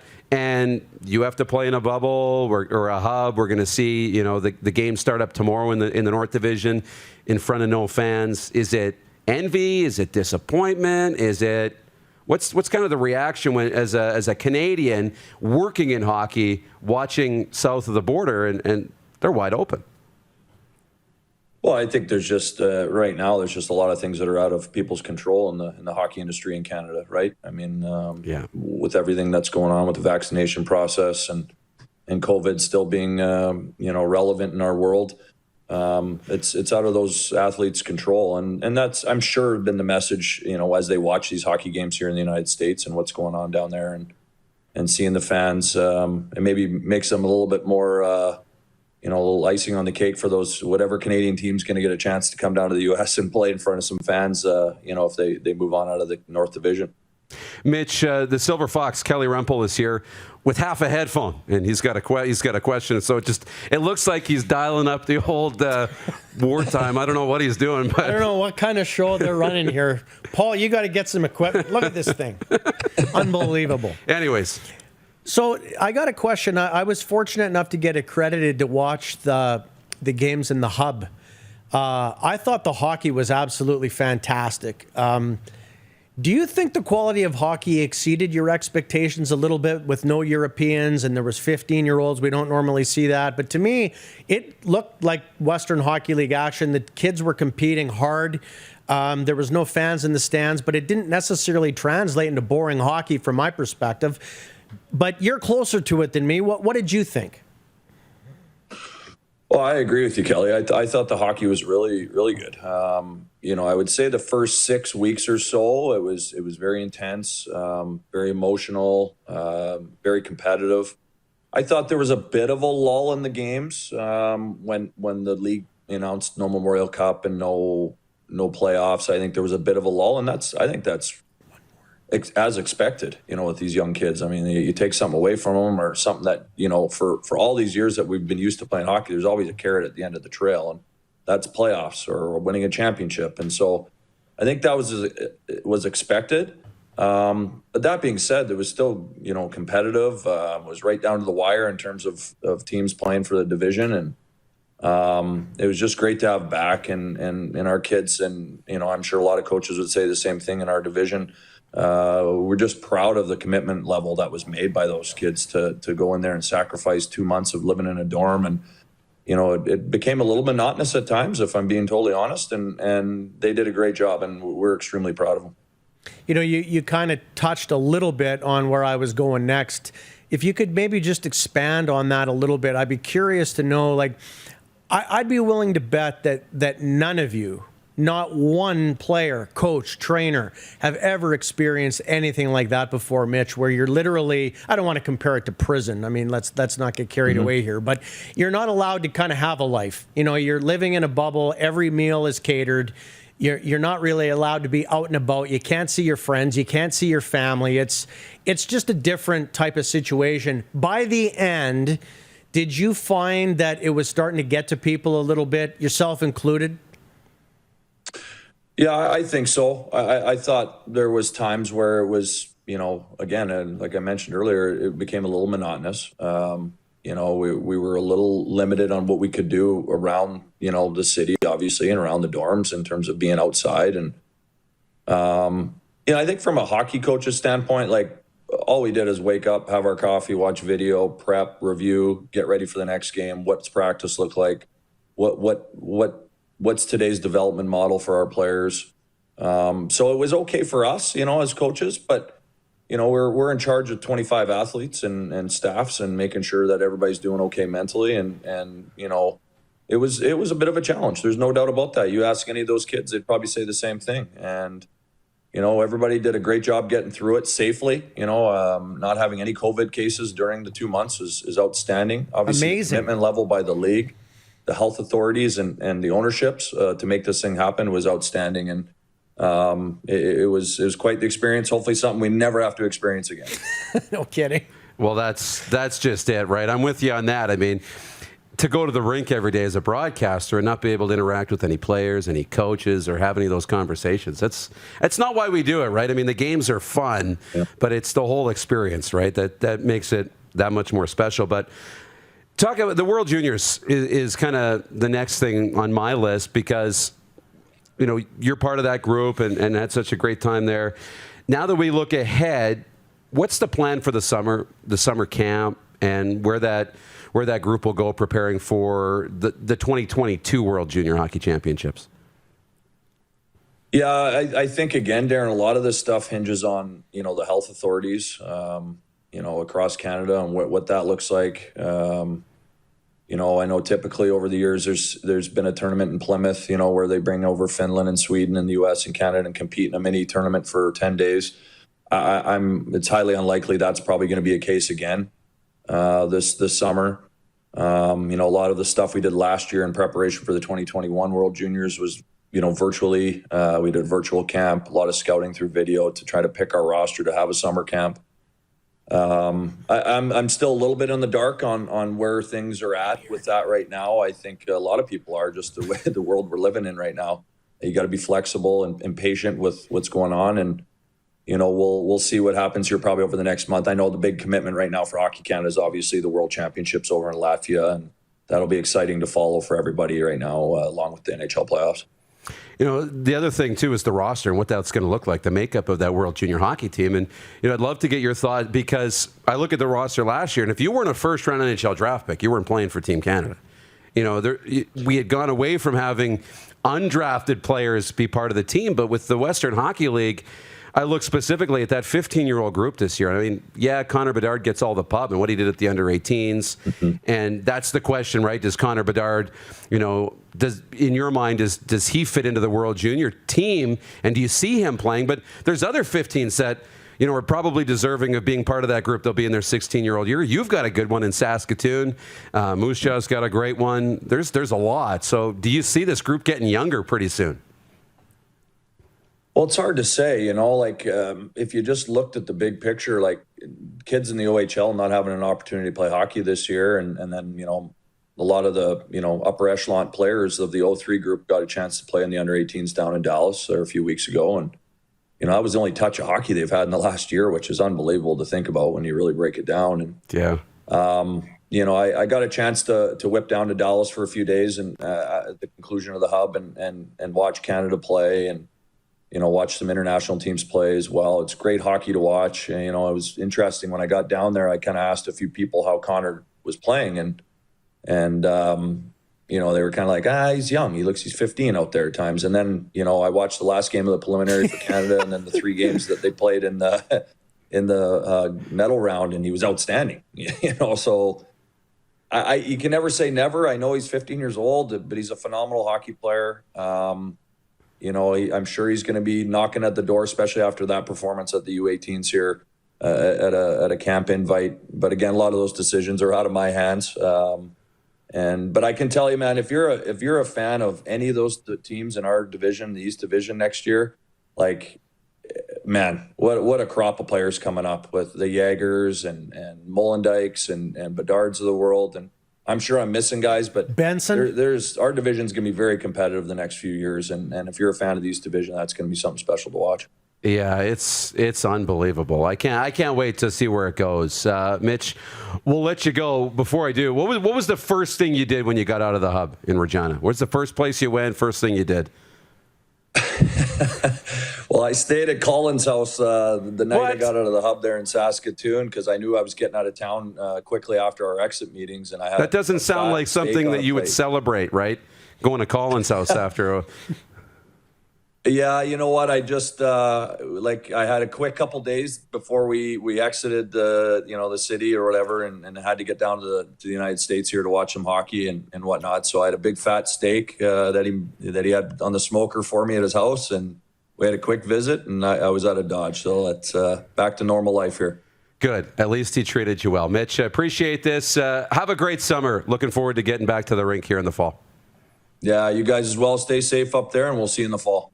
You bet. Mitch Love, the head coach of the Saskatoon Blades, joining us here on the video chat. We got a couple minutes, Kel, and I know we're going to let you go here after this break. He's on the original telephone. It looks like he was on the, you pick up the earpiece and talk. Look at what I got to deal with. I come here and do this for free, and they give me what? Has somebody not paid their bill at Best Buy or something, or what the heck is going on? I'll be running errands after this. Tell me about your. I wanted to talk about the hockey thing, but forget about that. I wanted to talk about your dog and his Sunday morning coffee. He loves it because he as soon as he sees that cup, and I'm not even making this up. Any day. Yeah. So we drink Caliber coffee around here, but we also promote, being a variety of choices. You have your morning Tim Hortons on they're Sunday locally morning. Owned. Yeah, locally owned. My wife's old boss and good friend Peter DeStassi owns the one over here on They're Vic. friends. So we go through. Do you know Peter? Good guy. So we go through the drive-through and we get the coffees. Come home, and our angry wiener dog Teddy, he just gets so pumped. He will. It's annoying to some extent because the whole time you're trying to enjoy your Tim's Double Double or my wife's tea. He just sitting there staring at you, like vibrating, waiting for you to finish. So you keep trying to calm him down and talk some sense into him. Like just, you'll get your Tim's, but just relax. So then you set the cup down. He picks up the cup. He always runs to the same spot in the grass. He kind of peels the top of the lid off and he sticks that snout into the bottom of the bottom of the cup, and he drinks the rest of the coffee. He loves it. I saw that. Tips it and then make sure he cleans out the lid everything, too. Oh everything. Yeah. And if there's 5 people with Tim's cups, he does it to all 5. And he's really dainty too about how he kind of puts his teeth on there and pulls off the lid and leans it in a certain angle, puts his paw in her, and it's fantastic to watch. They really should make a reality show for him. It's on your Twitter account. His headset works, by the way. It's on Cal on the Silver Fox's Twitter page. You can go watch the video right now, Cal. Enjoy the summer. Hope we see you soon. Well, hopefully we'll see you before the end of summer. Yeah. Hopefully, you know what? Hopefully we see you in August at a Mosaic Stadium. At a football game. Can't tell you it'll be a CFL game, but Scott Moe says there'll be something in there with a full crowd. So, well, that's good. We'll see you there. All right. Thanks for having me, Darren. Always a pleasure. We'll take a break, and the public address announcer, the Carolina Hurricanes, will tell us what it was like being inside the building with 12,000 screaming hockey fans, because it's been, well over a year since we've been able to do that. We'll do that on the other side. It's Rod's Week Off on the Rod Pedersen Show here on Facebook and YouTube Live, and 24-hour sports radio for Suds Full Service Car Wash at rodpedersen.com. Head to youtube.com/The Rod Pedersen Show now. You gotta subscribe. Click the subscribe button for all the content you may have missed.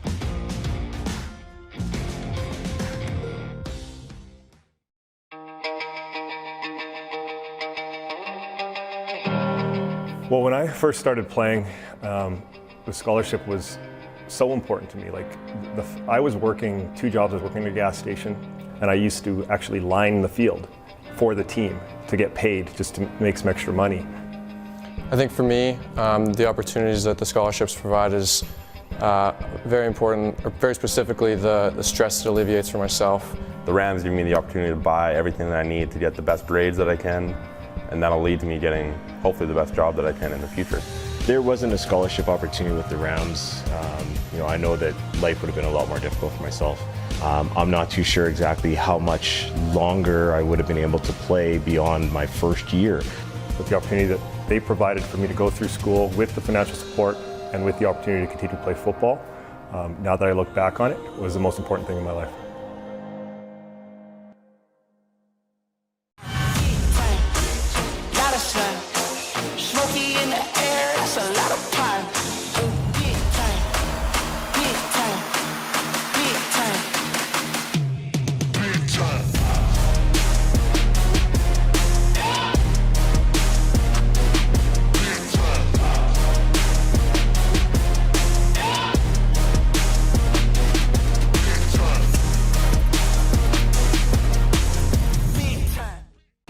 Bronco Plumbing and Heating, proudly serving Regina and surrounding areas since 1978.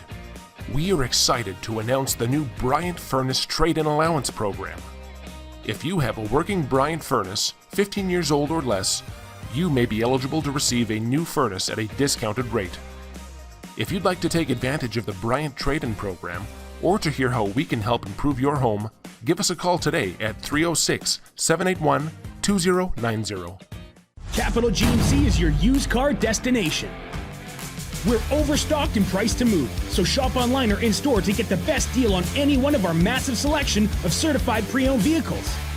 Every certified vehicle includes the balance of manufacturer's warranty, 150 plus point inspection, roadside assistance, and certified exchange privilege.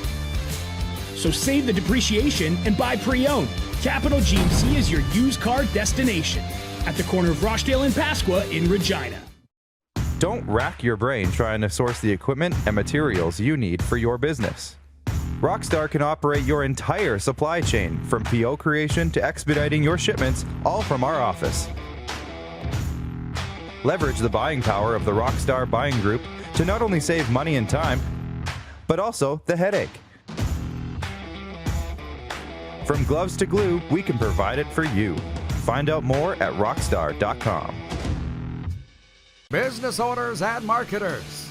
Okay, we know you think we're pretty cool. That's why we want you to share in the coolness factor. Partner with the Rod Pedersen Show and market your business every weekday to sports lovers just like yourself. Take advantage of our many cost-effective commercial and promotional opportunities.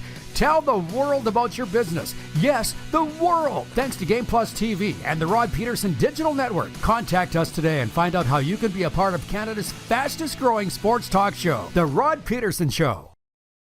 Oh, yeah, he's back. Time for more of the Rod Pedersen Show. All right, welcome back to the Rod Pedersen Show. Rod's week off. Darren Dupont here in the big chair. And now we are just going to hit cruise control. The Silver Fox has adjourned, and we're going to take you right to the top of the hour. So it's going to be a lot of me, a lot of you. We may bring in producer Clark to help tee up tonight's games for the overtime segment. But we're really going to get into your comments, too, throughout the remainder of the program. So that'll be a lot of fun. But we're going to get to Carolina Hurricanes public address voice, Wade Minter. But first, let's go back to last night and take you inside the arena in Raleigh, North Carolina.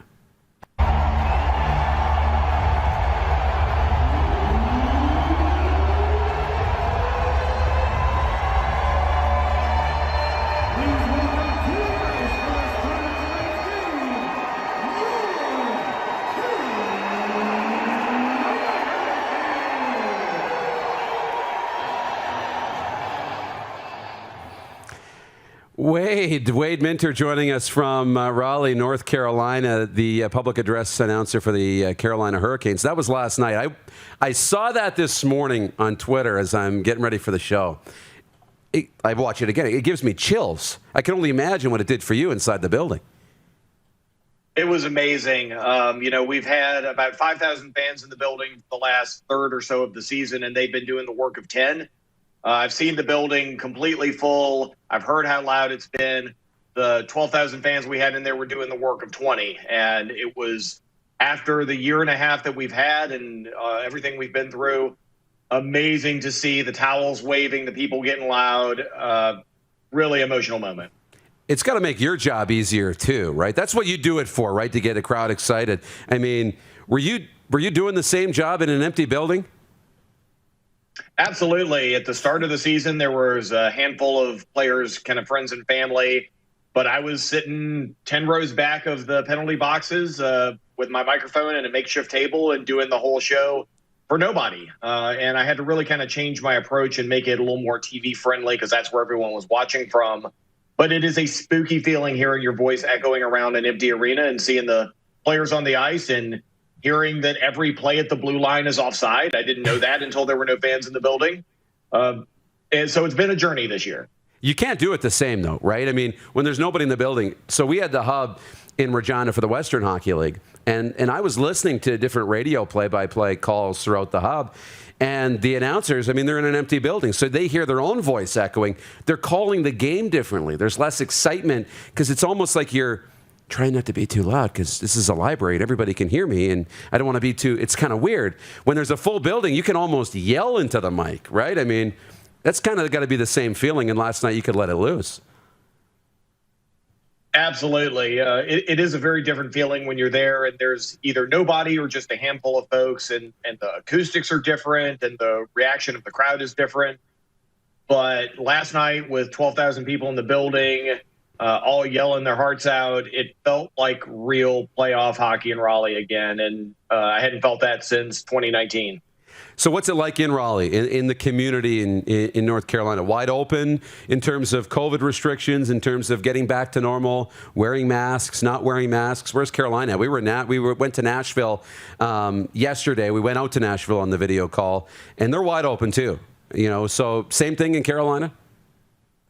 Very similar. We've probably got about a half the population's had at least one shot. As you get into adults, that gets a little bit higher. But Governor Roy Cooper, a huge Caniac who sounded the siren for us last night, has basically said, if you're vaccinated, you can be inside, outside, without a mask. If you're not, honor system, you need to continue to wear one. And I think you're seeing a mix of businesses and events here in town that say, we're wide open, come in however, or, we're still requiring masks at the business level. And I think by and large, people are doing their best to respect it. I mean, people have been cooped up for a year and a half now. It's certainly taken a toll on everybody kind of psychologically. But, with the vaccine supply available, the Canes were actually running a vaccine clinic inside the arena last night. I think that we're taking a step towards normalcy. At the NHL level, as a public address announcer, how much do you get to watch the game and follow the game? And how much are you, calling goals and assists? And are you doing sponsor reads and any of those other elements where, okay, most of your job is, okay, I'm getting the next read lineup, waiting for the next commercial? Or how much can you actually follow what's going on the ice? I spend a lot of time watching the game. Their goals and penalties. I've got a few scheduled reads. We're kind of doing about half of our normal show in terms of sponsor reads because things are still a little bit on the weird side. So I do have a little bit more time available to watch the games. I'm kind of up there as a spotter for the production crew, telling them what I see. It was a lot easier to do when I was between the penalty boxes at ice level. Now I'm up at media level because of the league's COVID protocols. But I do get a chance to watch a lot of the game, watch the crowd, kind of get a sense of how things are flowing, which informs how I present my announcement to the crowd. So I try to be as in tune with the game as the fans are to give them a good experience. So that being said, the reason I ask is, what are your thoughts recapping that Game 1 win by the Hurricanes? Really glad to have Jacob Slavin and some of our other regulars back. The team it's a really good team. And I think going 10 years without the playoffs in Raleigh from 2009 to 2019, there's a little bit of PTSD from the fans. Like, are we actually good? Are we going to be disappointed again? And I think people are finally starting to realize that, yes, this is an exceptionally good team. This is a cup contender. And, you can kind of relax and enjoy watching them play. And you felt that a little bit in the first couple periods. Nashville jumped out to an early lead. Canes tied it up. It was kind of neck and neck there for a little bit. But the Canes talent opened it up in the third period, and you built a comfortable lead, and you could kind of feel a just general exhale from the crowd that, all right, Game 1, we can do this. It's a really fun team to watch. They're balanced up and down the lines. They've made some changes in the roster, I think, to address some shortcomings that they found in the bubble last year. And I think this team, if they play well, is a legit cup contender. It could have went either way, right? When that game was tied, and the Canes were playing really well. That 2-on-1, when you see Saros made that save, but the play continued and it led to the go-ahead goal, I think that was the game, right? I mean, you're playing well, but you're in a tie game, and Nashville's kind of finding a way to stay in it. And it could be like, what do we got to do here? But you get that goal on the heels of a big save, and that almost broke the Preds, didn't it? I think it did. Watching from up top, I was like, no, yes! And right. You feel the crowd kind of react to that. Trip Tracy, the Canes color analyst and consummate wielder of the shovel, had a similar take on it during the post-game radio broadcast last night, in that he played goalie and said, as a goalie, if you make a big save like that, what you want to do is get to the next whistle so you can enjoy the save, get your confidence. And Saros made an amazing save on a point-blank shot, but didn't manage to get to that next whistle. The Canes broke him on a nice bounce, and it seemed like just kind of the air went out of the team at that point. So I do think you're right. That was a turning point for the game. It was all Canes from that point on. William Works is watching on Facebook, says Stahl was a monster last night for the Canes. Yeah, it was. That goal from just outside the goal line, I mean, to go upstairs like that. The building, must have hit the roof, right? Yeah, my wife was sitting basically parallel to the goal line down on the glass, and she had a great view of it, and she was texting me like, how did that go in? And I think a great story for the Canes this year is the resurgence of Jordan Stahl. He's always been the guy you send out to have the toughest matchups as a forward. He's your shutdown forward. He's the guy you trust to take a face-off in the most challenging situations. But over the past few years, he hasn't really been a producer on the offensive side of the score sheet. And he's really had a career renaissance this year. 38 points, 16 goals, consummate leader on and off the ice. And I think that his play elevates the rest of the people around him. It gives you a third line that's now a threat to score, as opposed to just being a shutdown checking line. And 2 goals in game 1. What more can you ask for the guy? Yeah, no kidding. I mean, unbelievable stuff. What's it like in Carolina now in terms of the hockey market? How much are you getting asked about the team as you're going around town? How much are people talking hockey? A little bit north and a little extension, but I think we're going to see that starting to come more and more in Florida. This great series with the Panthers and the Lightning that's a game old, but it just seems to captivate the market. Is it growing? Are we seeing that impact of Canes hockey? Absolutely. 3 straight years of playoffs is translating to a lot of interest in the community. Everyone's getting on board. There are 3 very distinct cities in the Triangle area. There's Raleigh, Durham, and Chapel Hill, and each of them are embracing the team. You're seeing Canes memorabilia across the state. And I think that after being shut in and sports being as weird as it's been for the past year and a half, people want something to rally around, and the team, as successful as they've been, Central Division champs, 3rd in the league overall, is giving the community something that they can rally behind, especially as the playoff runs coinciding with a reopening of a lot of the restrictions. It's a way for people to let off all of that pent-up energy for the past year and a half. And, the Canes opened a new practice facility near the airport during the pandemic, and that's already full of youth and adult hockey teams playing. The youth programs are blowing up here. We're having kids from the area getting drafted. The 20-some years of the Canes in the community, I think, has bred a really loyal and excited hockey market here. Just looking, PNC Arena, 18,680 for hockey capacity. When do you think we'll see sold out? That's a good question. The original plan was wait until June 1st and see kind of how things are going. The CDC here in the U.S. changed their guidance a week or so ago, which led to us being able to have 12,000 fans in the building as opposed to just 5. It wouldn't shock me if the Canes continued on a playoff run that, you might see something change in the 2nd or 3rd round. You might have full capacity if things continue to go well and people keep getting their shots and being responsible. You could have a packed building at that point. The league is mandating a certain amount of airflow in the building, and it could be that if we add a few more airflow units in the building, that's the thing that opens it up. But, the appetite is there, and we're hoping to have a full house as soon as possible. Unbelievable stuff. I'm going to watch that video in a loop all afternoon, by the way. Wade, it'll get you hyped. Yeah, no, it does. I appreciate this. I'm jealous. I'm envious that you're in that building to watch playoff hockey. We'll watch it on TV for now, but I appreciate you taking some time. And hopefully we can catch up during a long Canes playoff run. Absolutely. I'm always glad to virtually cross the border and see y'all, so thanks for having me on. Great stuff. Wade Minter joining us from Raleigh, North Carolina, public address announcer of the Carolina Hurricanes. Yeah, 12,000 Caniacs in the building last night for the 5-2 win over the Nashville Predators. There are a few games in the league tonight. Minnesota is in Vegas for Game 2. The Wild lead the best-of-7 series 1-0 after that 1-0 overtime win. Tampa's in Florida for Game 2 tonight. Really looking forward to that one. The Islanders are in Pittsburgh for Game 2 of their series. The Islanders winning Game 1 in overtime. And the Vancouver Canucks are home to Calgary in a game that we're all excited about. We're not. That game is at 4 o'clock Eastern. That's 2 o'clock here in the sweatpants capital this afternoon. They're going to get that out of the way. I think they got one more tomorrow, and then they'll... Right, Clark, or is this the last one? Carolina, Vancouver. Sorry, Calgary, Vancouver. This is the last one, right? Tomorrow night?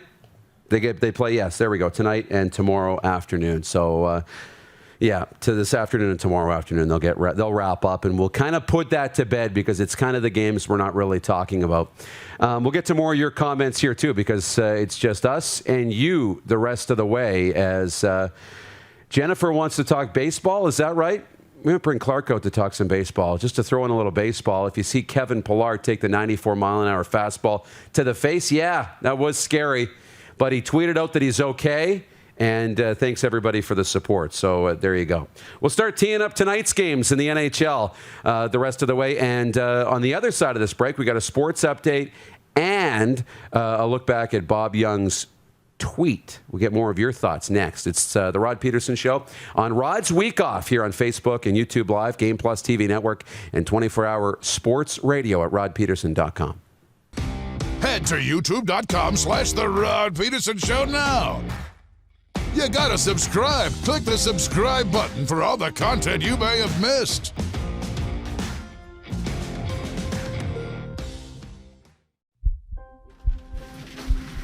People donate blood for moments like this.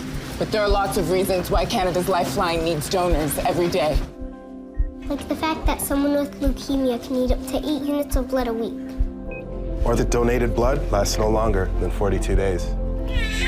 Or to help new moms and babies, like Henry. There's lots of reasons to donate blood.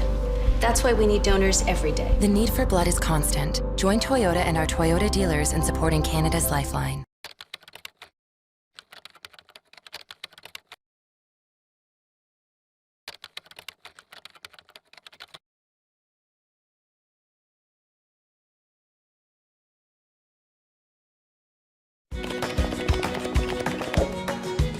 Direct West has been the bridge for me from not dealing with social media or digital presence to having a presence. You have to take the leap of faith, so to say, and I'm glad we have. Direct West has helped us out immensely to get our presence online as far as digitally and also with the social media page. To see the results is just puts a smile on your face. Is it time to take your event online? Bring it to IKS Live.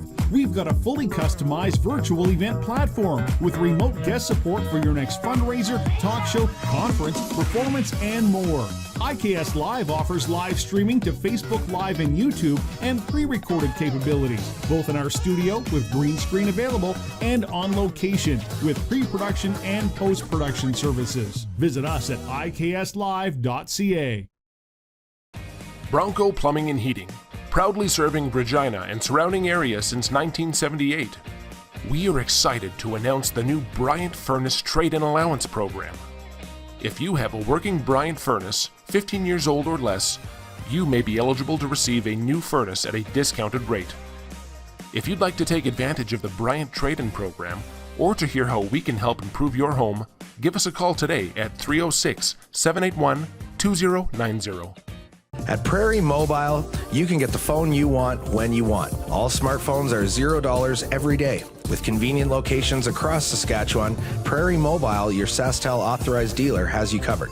Visit us online at prairiemobile.com. Universal Collision Center is Saskatchewan's premier auto body shop. Our extensive process ensures that every vehicle that comes through our state-of-the-art facilities is returned pre-accident condition, and that every UCC customer experience is an easy one. We're certified to repair all makes, all models, and all luxury brands, and Universal Auto Spa offers full-service detailing packages to suit you and your vehicle. Plus, we're the official body shop of your Saskatchewan Rough Riders. Universal Collision Center, 3910 Rochdale Boulevard and 2355 First Avenue in Regina. Hey, Rod Squad, now you can join the team with your very own RP Show gear. Head to rodpedersenshop.com and get yours today while supplies last. It's just like we wear on the show, official RP Show gear at rodpedersenshop.com.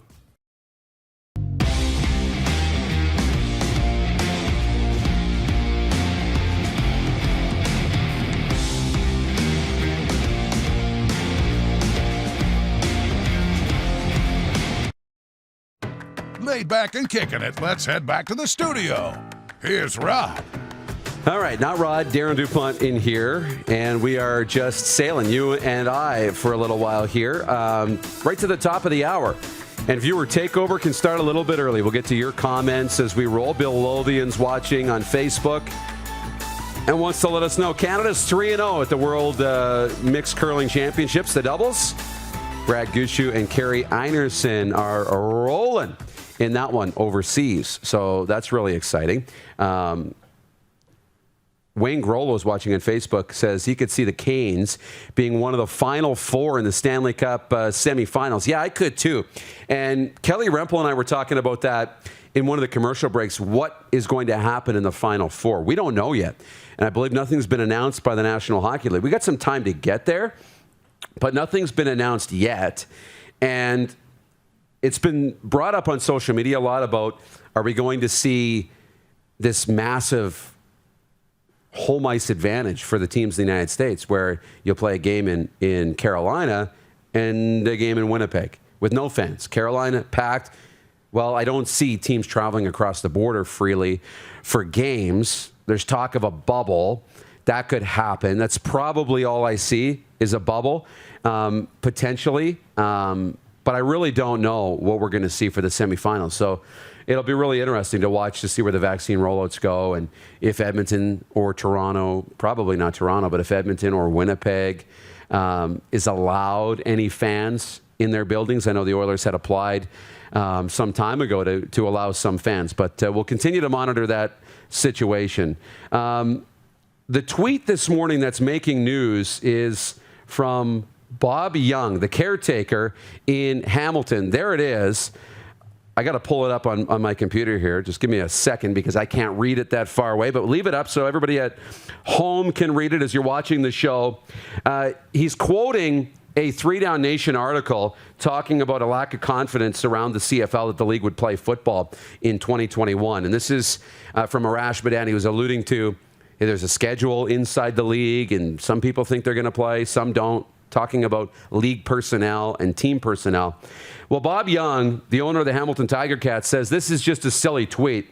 He says, of course there will be a CFL season. I cannot speak for anyone else in the league, but this is the part to pay attention to.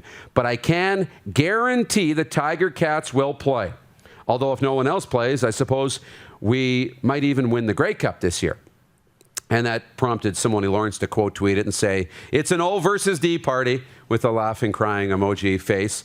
But Bob Young guaranteeing the Ticats will play football in 2021 and saying that the CFL will play. Now, he's not speaking for the rest of the league. Scott Moe in Saskatchewan has said that there will be a full Mosaic Stadium at some point by the end of the summer. Does this mean the CFL is going to play? Does it give you confidence they will play? Right now, Ontario has said no capacity, no fans in events, no outdoor gatherings until Labor Day, early September.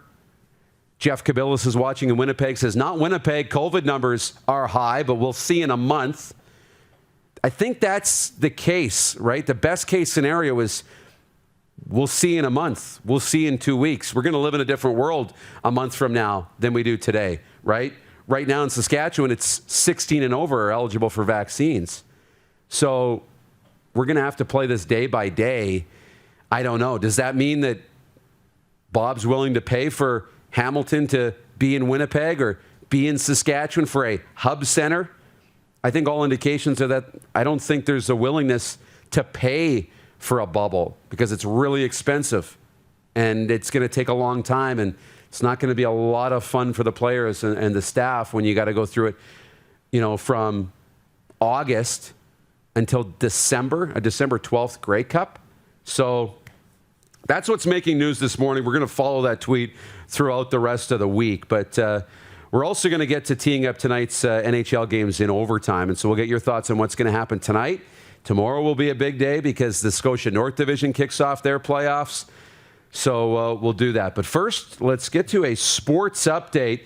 Big battle in the American League East. The Toronto Blue Jays open up their first series of the season against the Boston Red Sox tonight in Dunedin, Florida. The Blue Jays are second in the East, 1.5 games behind the Red Sox.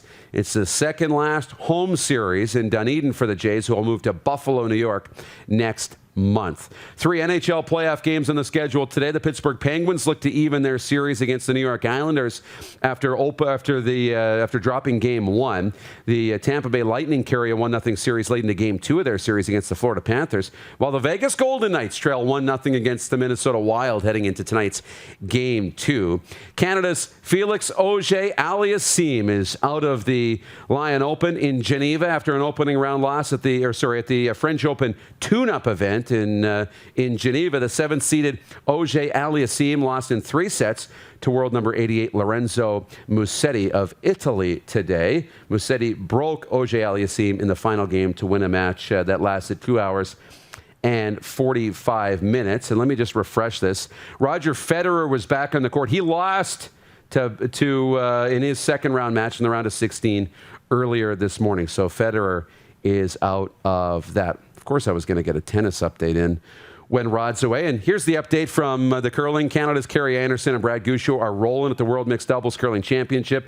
They're 3-0. They improved to 2-0 after a 9-6 win over Germany in Scotland, and then won their game earlier this morning to improve to 3-0. And the NHL's regular season isn't quite over. The Vancouver Canucks host the Calgary Flames in the second last game for both teams today. The teams are playing while the playoffs have started in the U.S. because of a COVID-19 outbreak for Vancouver earlier this season. They'll wrap up their schedule tomorrow in Calgary, and the NBA play-in tournament action begins today. The Indiana Pacers host the Charlotte Hornets, while the Boston Celtics entertain the Washington Wizards. Winner of the Boston-Washington game will get a spot in the playoffs, and the West play-in games begin tomorrow. Your sports update is for Caliber Coffee, Regina and Saskatoon. Get some of the freshest coffee beans around delivered right to your door. Order at calibercoffee.ca. And for Red Bull Canada, Red Bull gives you wings. We're getting close to a break here, and we'll tell you that we'll bring Clark out. We're going to tee up the games tonight in the NHL. We'll get you set for tomorrow, where we're really going to dive into hockey and tee up Game 1 of the Scotia North Division, Winnipeg and Calgary. So that's going to be a lot of fun. We'll do that coming up tomorrow when we get into the North Division. But we'll tee up the 3 games in the NHL playoffs on the other side and get to more of your questions and comments in the viewer takeover segment in overtime. It's the Rod Pedersen Show on Rod's Week Off here on Game Plus TV, Facebook and YouTube Live, and 24-hour sports radio for Suds Full Service Car Wash at rodpedersen.com. Have you subscribed to the Rod Pedersen Show YouTube channel yet? Head to youtube.com/The Rod Pedersen Show now.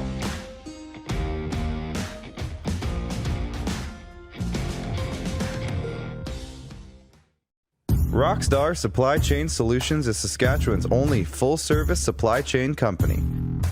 Strategic sourcing, PO creation, and order expediting, VMI and vending solutions, and free delivery are just a few of the supply chain services we provide.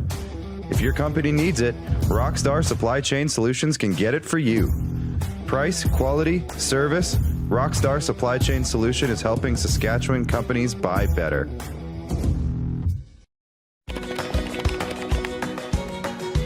Direct West provides us with stats and analytics, and it's amazing for us to look and see that, each year we're 10 to 20% higher on our Google leads. It's great to see the success that our locations are having.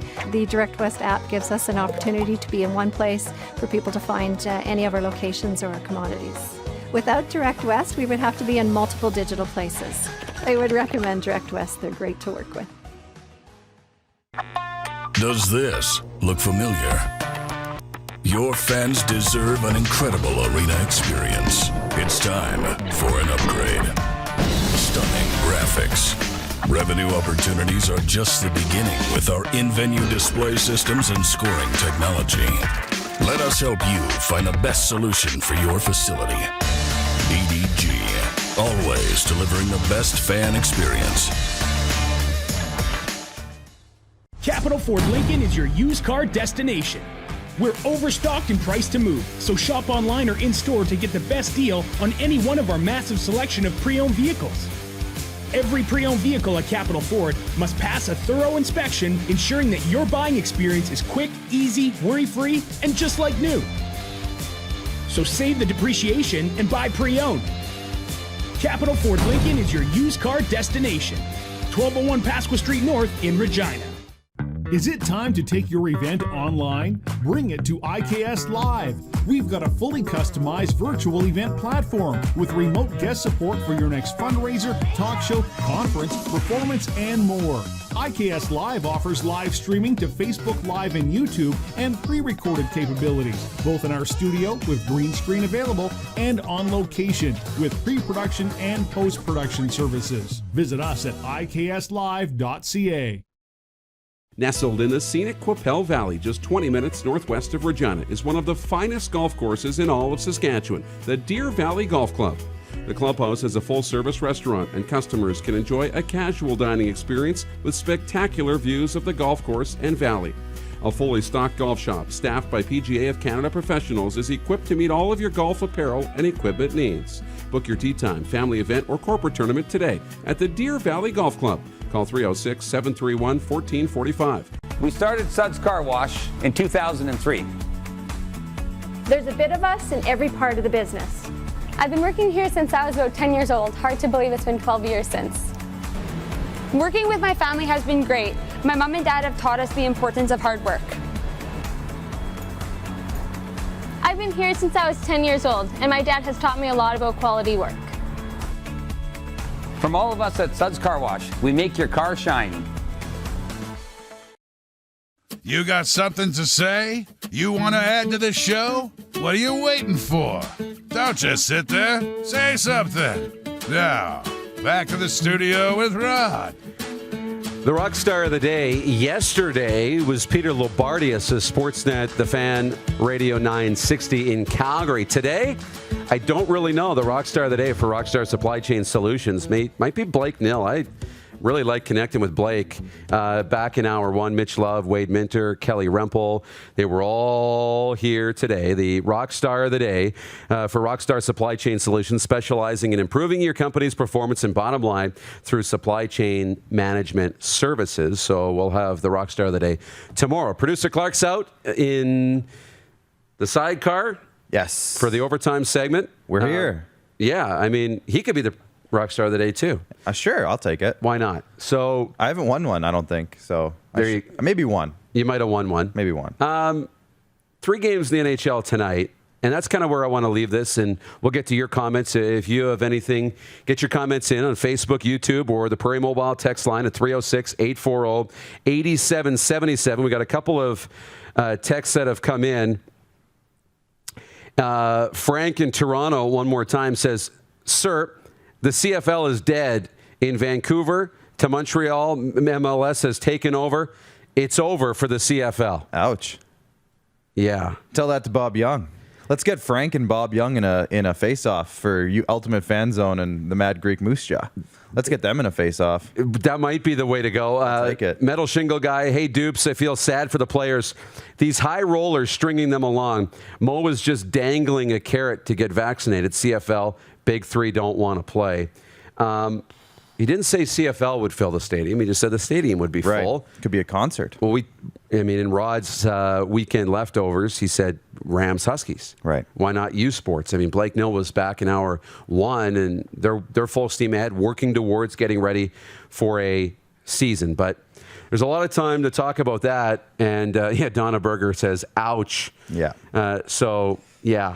That's tough. For Wayne watching on Facebook, hey guys, Wednesday can't come soon enough for me. Both series in the North should be a good series. Tacona Pally on YouTube says, good show, boys. See you tomorrow. Game day. Go Jets. Will be game day coverage tomorrow for Jets and Oilers, and on Thursday for the Leafs and Habs. So that will be fun. But tonight, 3 games in the NHL. The Islanders are in Pittsburgh, Tampa's in Florida, and Minnesota is in Vegas. Let's start with Islanders Pittsburgh, and we got an update from Rachel, our intern, who you see in the pre-show every game. Penguins fan, by the way. So she gave us the injury report. Penguins backup goaltender Casey DeSmith is out still. He will not dress tonight, but I don't think it matters. Tristan Jarry's the guy. In. No, he's running with it, so I don't think the backup goalie is a major concern right now. Evgeny Malkin dealing with a knee injury. Game time decision, but he previously worked on his own prior to the optional morning skate with skills coach Ty Hennis. So maybe we'll see Evgeny Malkin in Game 2. That would be big. I can't imagine he's going to sit out if he's even close to playing. If he's close to ready, he's going to be in the lineup. Who's the top pairing defenseman who appeared to get banged up in Game 1 after blocking a shot? Also a game time decision. Is that not Letang? Dumoulin? Who's playing with Letang? Yeah, no, I don't even know. They have a Dumoulin bunch of, is, right? No update on the status of Islanders' number 1 goaltender, Simeon Varlamov, for tonight's game. The first game on Sunday, the second playoff matchup between these two teams. The Penguins, of course, upset and swept by the Islanders in 2019. She's got a really great update here. But tonight, Game 2, Crosby in Game 1. Did you see the one-handed?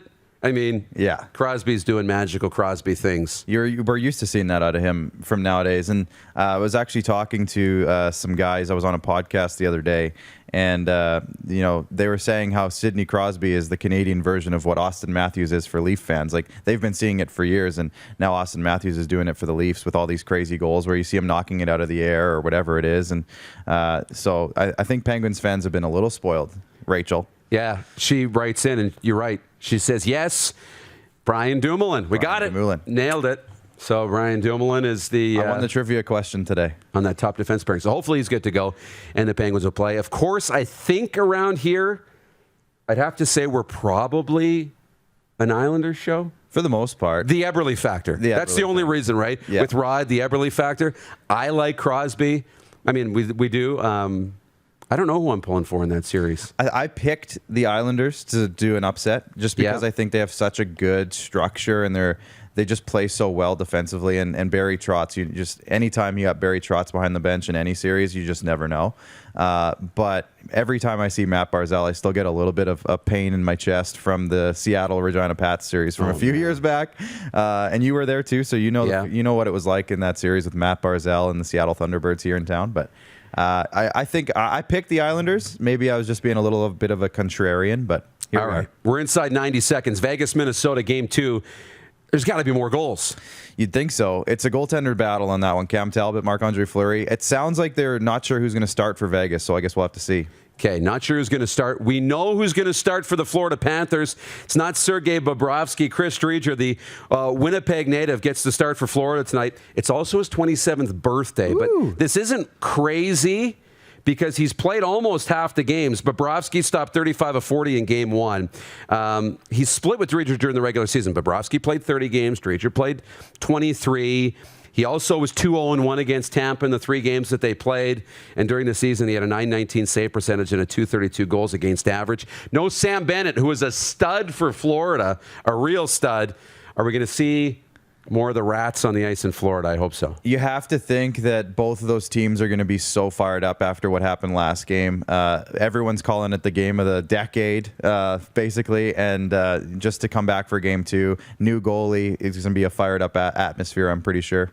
It's going to be interesting. Now it's 90 seconds. We had a little more time than I originally Thanks thought. a lot, guys, rushing us back there. It's okay. Rod's predictions. I wanted to get these in. His opening round predictions. He had them on his weekend thoughts. Scotia North Division, Winnipeg, Edmonton. Oilers in 6. Montreal, Toronto. Leafs in 5. Honda West, Minnesota, Vegas. Golden Knights in 7. They've given Vegas trouble. St. Louis, Colorado, Avs in 6. In the Mass Mutual division, Rod's got for Boston, Washington, Capitals in 6. Islanders, Penguins, Isles in 7. In the Discover Central division, Tampa, Florida, Rod's got the Lightning in 7. And Nashville, Carolina, the Hurricanes in 5. Quickly, Squadcast tonight. Who's on? Rachel Dory is coming on the show tonight. She's a great Twitter follow if you are a hockey fan at all. She used to work for the New Jersey Devils, so she's going to come on. We're going to talk playoff hockey. And Daniel Wappel is going to come in as well, former WHL goalie. Many of you know him from there, and he now has Increase Athletics. We talked to him on the Rod Pedersen Show a couple weeks ago. He's going to come and pump that as well on our show. Tomorrow on the show, Amanda Ruler is in studio. She'll be in that chair. Alan May on the Capitals Bruins. Dustin Nielsen ahead of the Oilers and Jets. And Josh Donnelly, the U of R Rams. Thank you so much to everybody. And for you for watching, we'll see you tomorrow on the Rod Pedersen Show on Rod's Week Off. We got to get you a pen. Are we brainless? Yes. Yes.